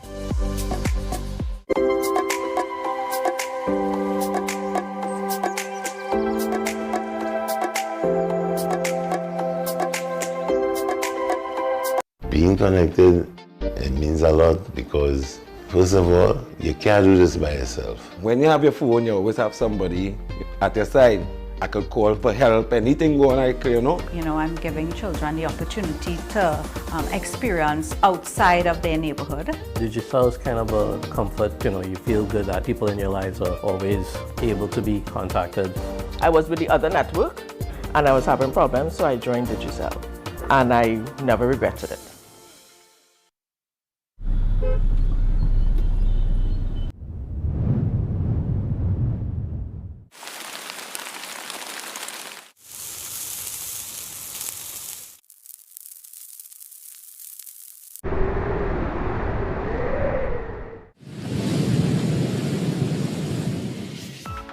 TTT Weather with Zaina James, daily at 7 p.m.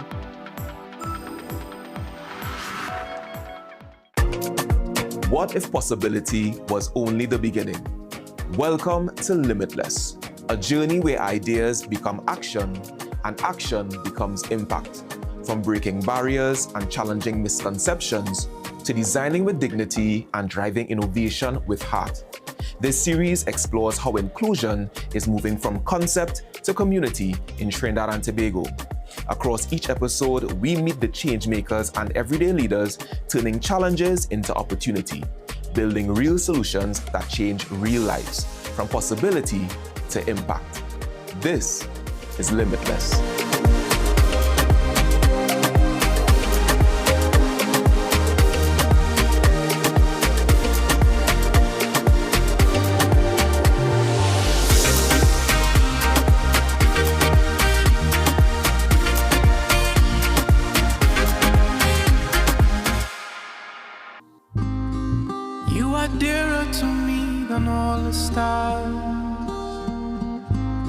So many wish but never reach. 'Cause when I'm falling and all the world seems dark, you help me find my peace. Oh, shun mi ba fishani. Oh, shun mi ba oh, shun mi ba fishani. Arubita, yeah, yeah, yeah, yeah, yeah, yeah, yeah, yeah, yeah, yeah, yeah, yeah,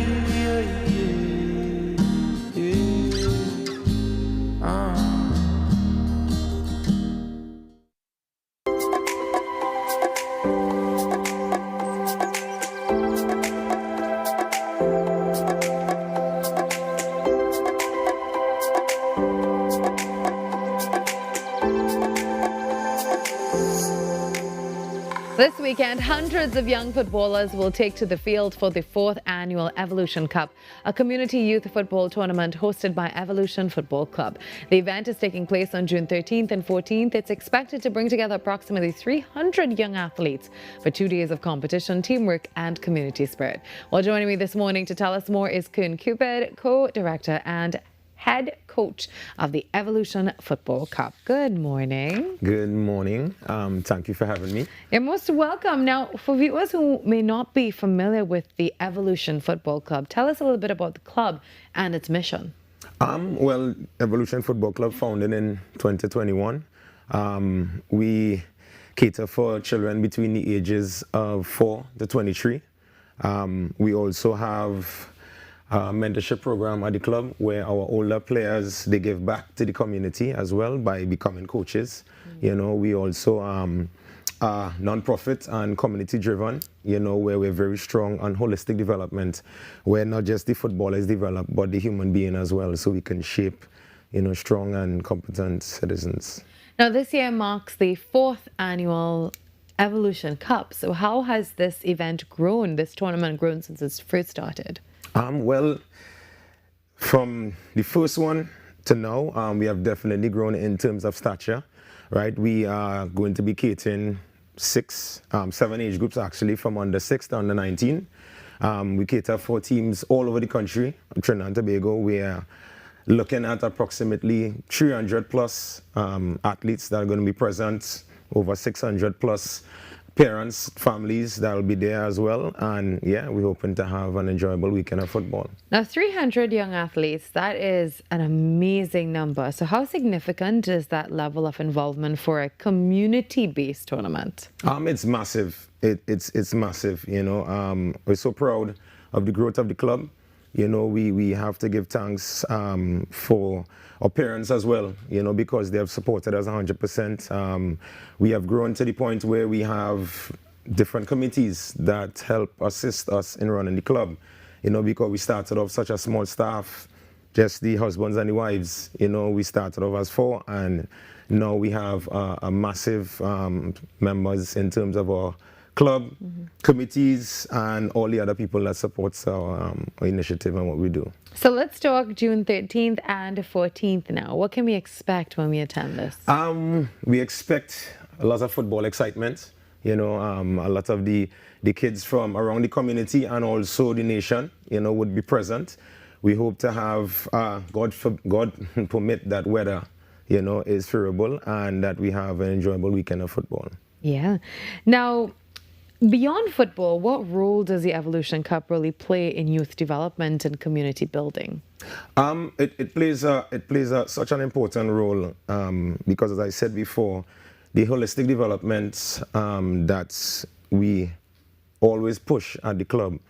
You know, the football is a vehicle, you know, for future initiatives and ideas, and also pathways for kids.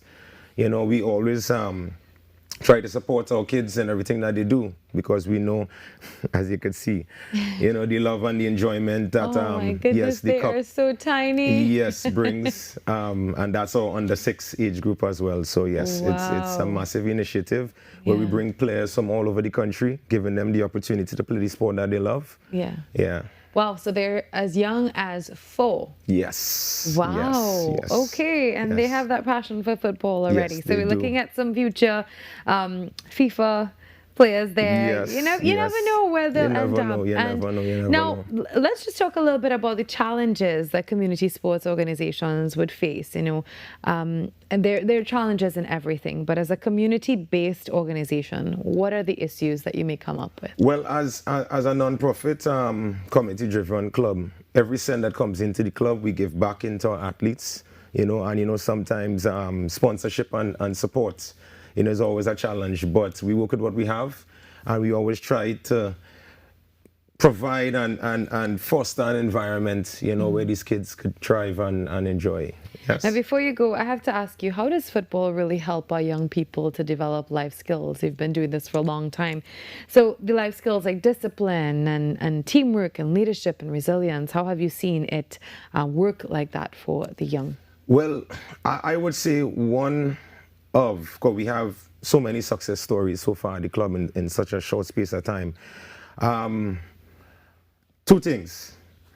Our under 6s, you know, seeing these kids at 4 years old, let's say during the tournament, one of them scores their first goal in their career. You know, seeing their mummies and daddies in the stands, you know, their family supporting them, you know, that stays with you, you know, that is what gives you that passion and that drive to continue going. And also with our under 23 program, I have to mention, you know, 2 of our leaders and our captains and our mentors at the club. They are very soon leaving us, you know, I wish them all the best. And through the initiative of the club, where they started at 5 years old, you know, where we coached them from before, and to see them moving on, it's such a great feeling. Yeah. All right. Well, finally, how can members of the public support the Evolution Cup, and how can we even be a part of the Evolution Well, one, they can come out in their numbers, come out with their family members, residents. They can come and support our social media platforms as well too, because we're very active on Instagram and Facebook. Our business contact, our head of administration, Kezia Thomas. You can contact her at 307-6949, and hopefully we can see every single one of you all present at the Evolution Cup and Edinburgh 500 Recreational Ground in Shogunas on Saturday and Sunday, 13th and 14th of June. All right. Well, thank you so much, Kern, You're for welcome. being here today. That's co-director and head coach of the Evolution Football Cup, talking all about that fourth annual Evolution Cup taking place on June 13th and 14th, as he said, at the Edinburgh 500 Recreational Grounds. Well, thank you, Kern. Once again, all the best for a successful tournament. We take another short break, and when we come back, we get ready to wrap things up, but not without a final treat on Trinidad and Tobago Today.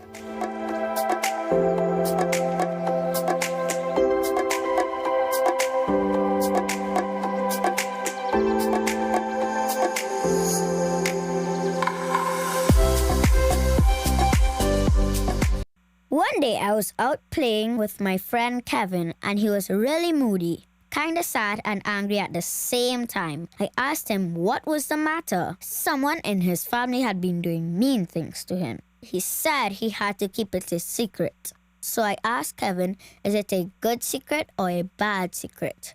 He said he didn't know. I explained good secrets are cool things like a surprise party or a gift for a special occasion.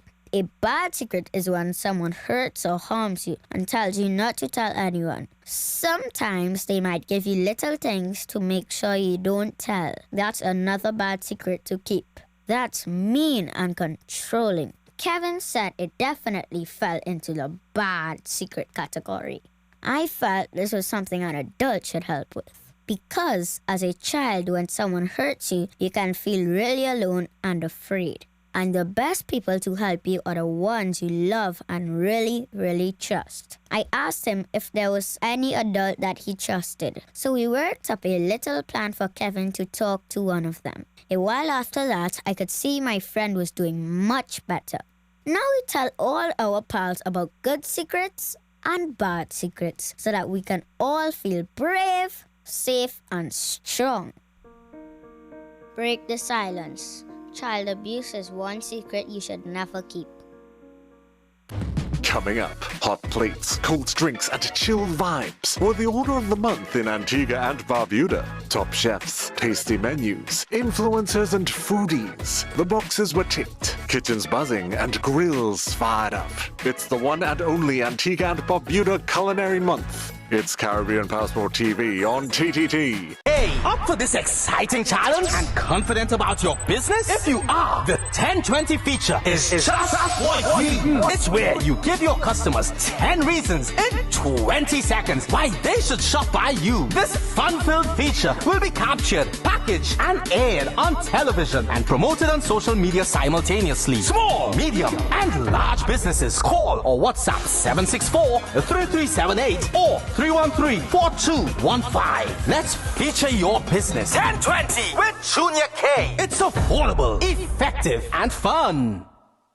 Unleash your imagination with TTT's Terrific Toon Time. Join us as we stop evil geniuses from taking over the world on Super Z, or hop on board for a journey into outer space with Galaxy Kids. Be a part of our quest to save the forest alongside our robot pals from Bugspot Ignition. Or let's go exploring with Duda and Dada. It's fun-filled adventure with Terrific Toon Time right here on TTT.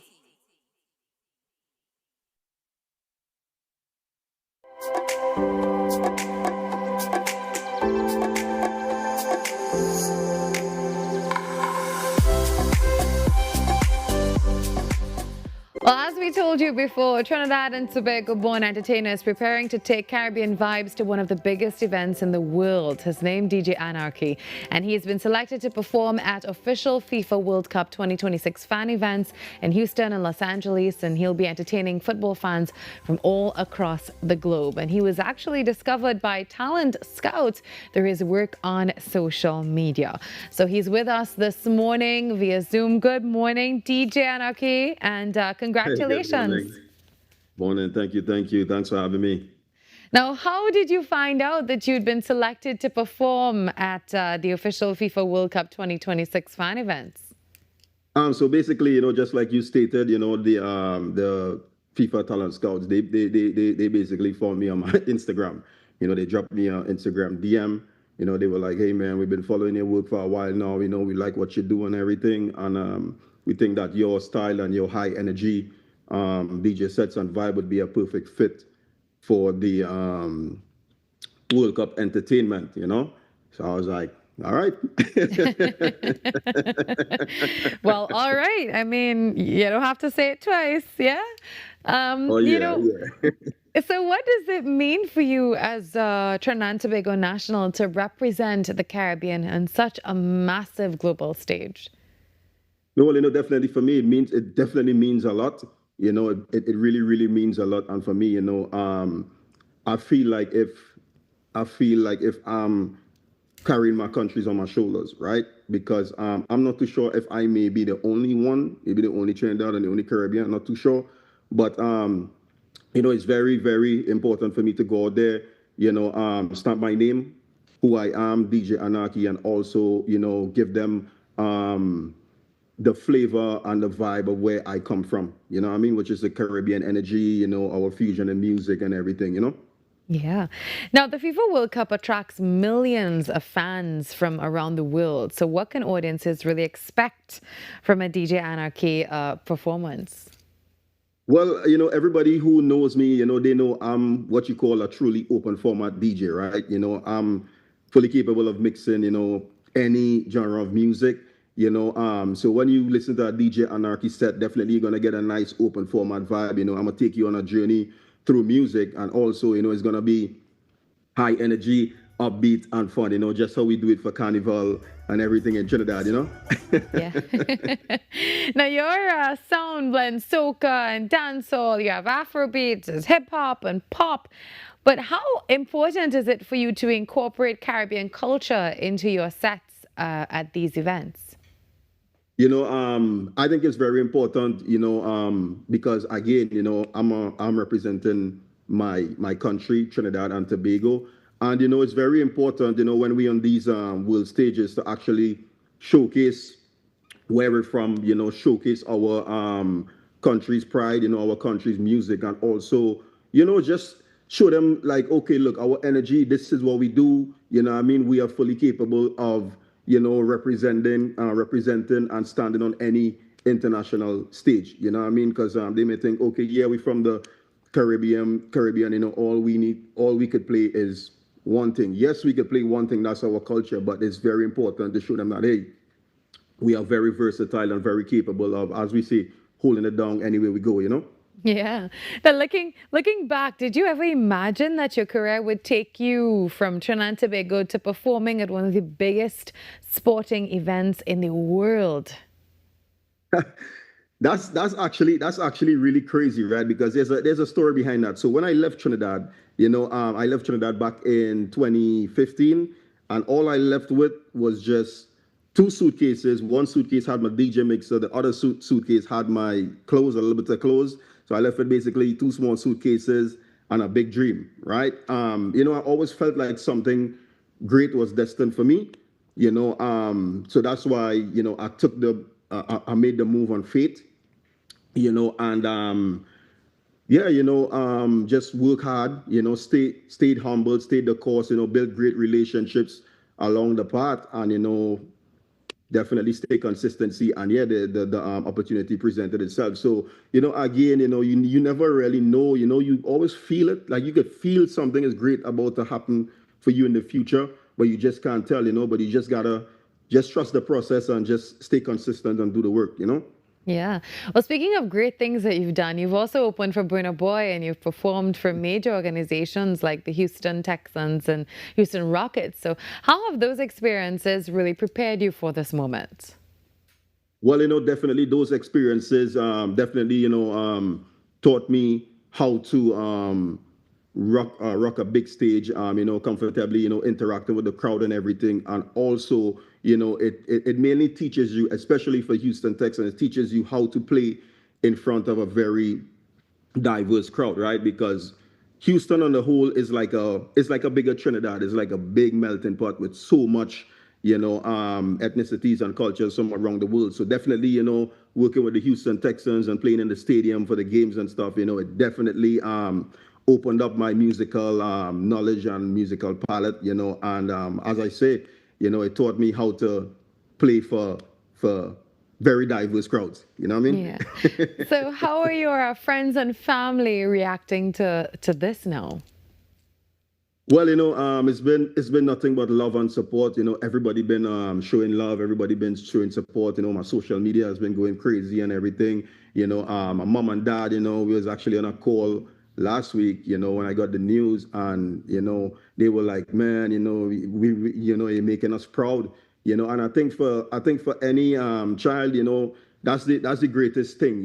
To hear your parents say, "Hey man, you're making us proud." Now they could feel like, look, my job is done. I did what I did. I mean, I made the sacrifice, and it all paid off, and I raised, a very successful young man. Mm-hmm. Well, we actually have your performance schedule on the screen for viewers right now. So for those who are heading to these events, I actually have a few friends heading there as well. I'm sure they're going to look out for you.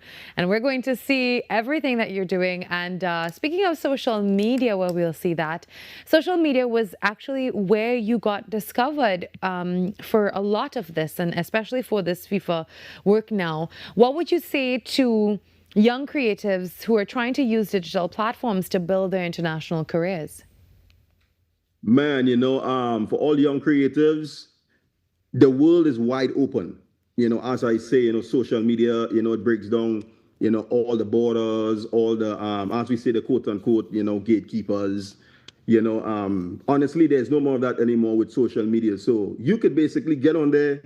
You could be poor today, tomorrow you could do something, tomorrow you could strike gold and become a millionaire, so it's endless possibilities. So I would say use it to its full potential, and also, yes, it's fun. Sometimes it could be stressful, but to really succeed, you have to stay consistent. All right. Thank you very much, DJ Anarchy. Congratulations again on this incredible achievement, and continue flying the flag for Trinidad and Tobago really high, and also the wider Caribbean. And we're going to see you at the FIFA World Cup 2026. Always, big up to TTFA too for sending me the custom fit too. Well, look at that. Thank you very much, and we'll talk to you soon. All right. Enjoy your day. All right, you as well. That's where we shut it down today. Thank you so much for being here. We see you tomorrow, 6 to 8, where we do this all over again. Thanks to all our guests for joining us on Trinidad and Tobago Today.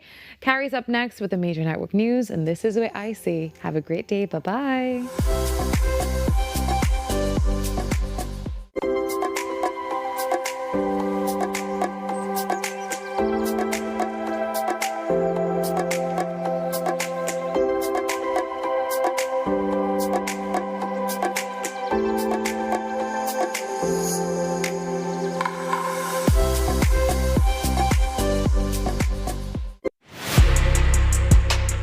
I'm Jamila Bannister, host of the Socially Safe podcast, the new TTPS podcast where we share real stories, teach real lessons, and create real impact. From online safety and youth crime to community policing and personal responsibility, we go beyond the headlines and talk about what's happening in our communities with the officers and experts who are on the front lines.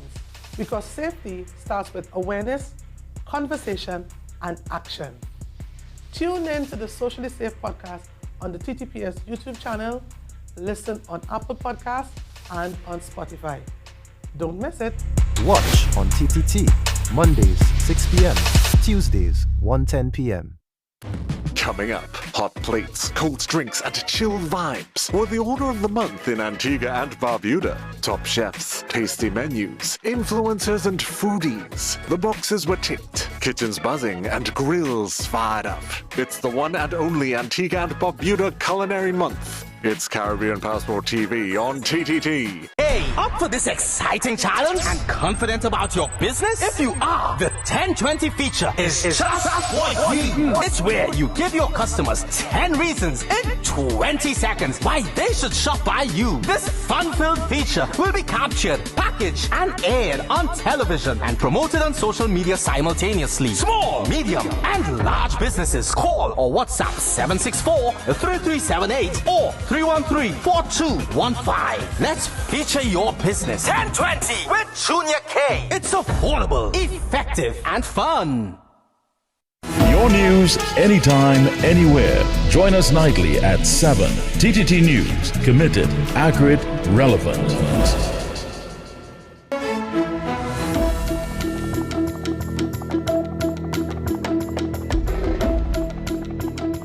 Good morning. This is your TTT News Update. I'm Carrie Roberts. Making the news at this time. The Hunters Search and Rescue Team participated in the search for 12-year-old Mercedes Lane. Young Mercedes' body was ultimately found by a maintenance worker checking on an active oil well. Hunters Search and Rescue Team leader, Captain Valence Rambarat, stated that his team played an active role in the search efforts.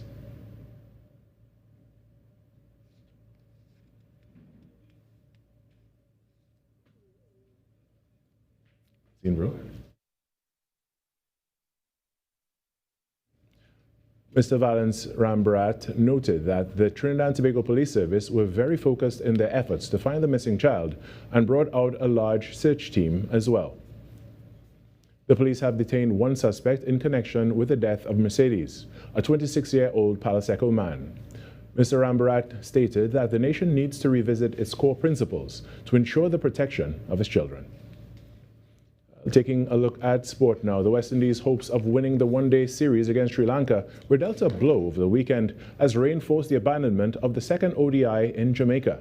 West Indies will need a strong performance in today's third and final one-day international at Sabina Park in Kingston, as a win would level the series at 1 apiece. In the second match, West Indies captain Shea Hope said the decision to put Sri Lanka into bat first was the right one, given the threat of evening showers. However, the rain arrived much earlier than expected in Jamaica, forcing the match to be abandoned without a ball being bowled.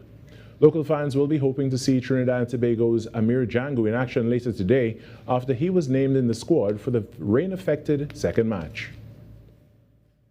And moving on to some other news, blending heritage with high fashion in a vibrant showcase of culture, the Hindi Foundation of Trinidad and Tobago hosted its 38th annual dinner and fashion show titled Rangka Utsav, a celebration of colors.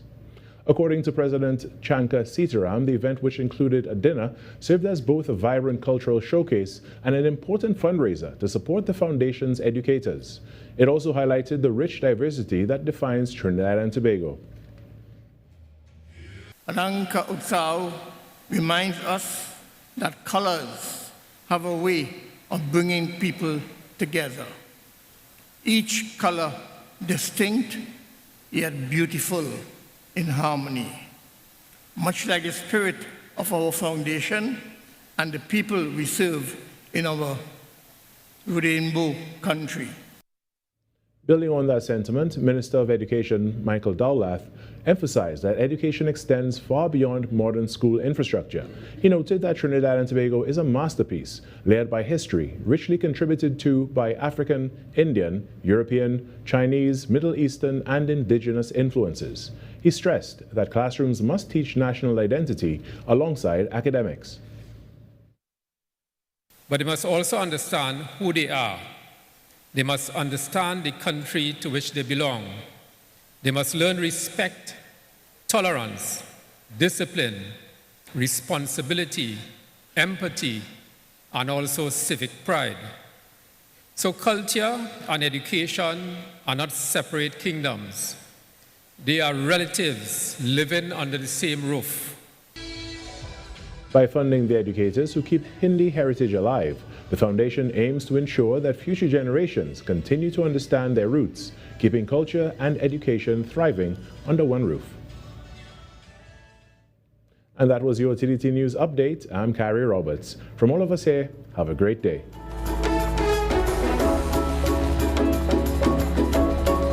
TTT News, every night at 7. TTT News, committed, accurate, relevant.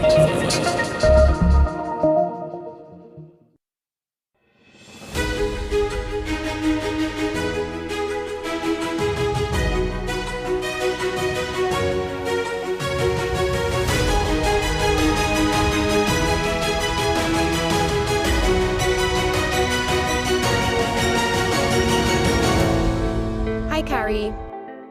You anchor the morning news on Trinidad and Tobago Today.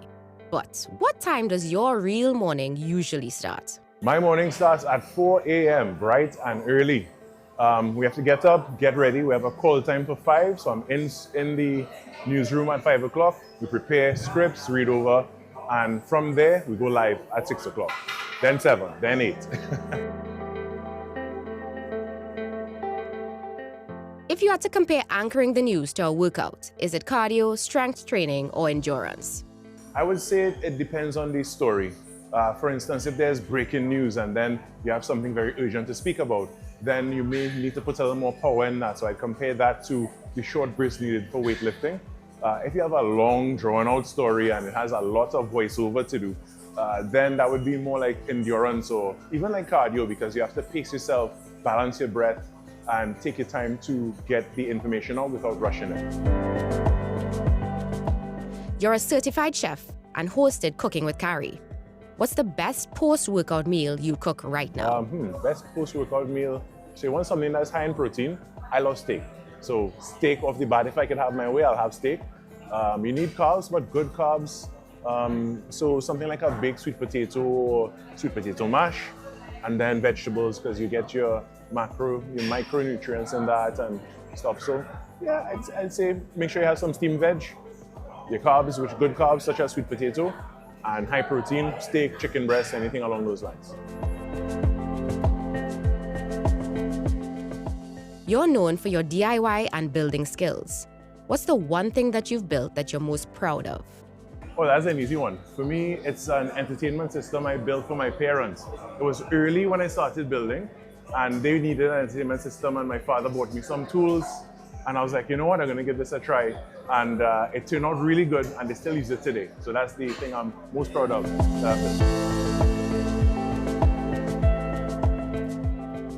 When you're not in the newsroom, you're out exploring for Right Here.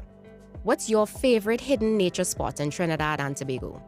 Okay, I'll give two. One for Trinidad and one for Tobago. In Trinidad, there's the Aripo Lower Basin. You get there from the heights of Aripo Road. It's not difficult to get to. It takes about 10 minutes to get down to the location itself. And when you get there, you'd be surprised by how beautiful the whole area is. There's waterfalls, a deep pool, cascading water down another ledge where there's another pool, and then the river continues on. The water is clear, crisp, beautiful, turquoise green color. And that's one of my favorite spots in Trinidad right now. When it comes to Tobago, there was a beach I came across that I had to hike through, a pasture and then the forest called Pasareta Bay. And that is one of my favorite spots in Tobago that is off the beaten track. So if ever you're in Tobago, try Pasareta. When you're in Trinidad, of course, try Aripo Lower Basin. All right, quick lightning round. Cook a gourmet meal. Gourmet meal, duck leg confit, orange infused and tarragon carrot puree. With that, I'll do some roasted beetroot and some microgreens of some sort. Build a piece of furniture. Piece of furniture. I would build a bed. Yeah, I've always wanted to build a bed. I'll build a bed. Hike to a waterfall. Hike to a waterfall. Off the top of my head, Rincon Falls on the north coast. Which are you choosing on your day off? Definitely hike to a waterfall.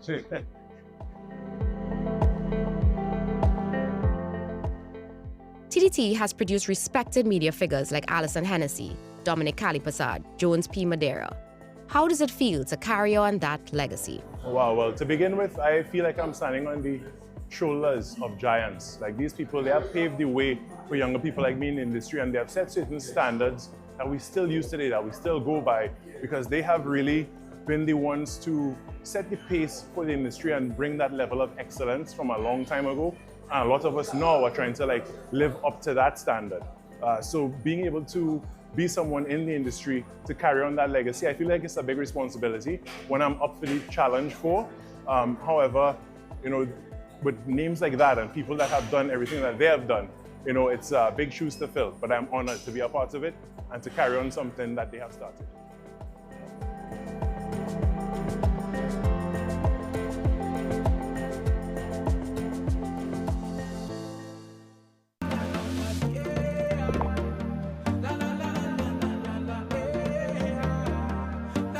This is TTT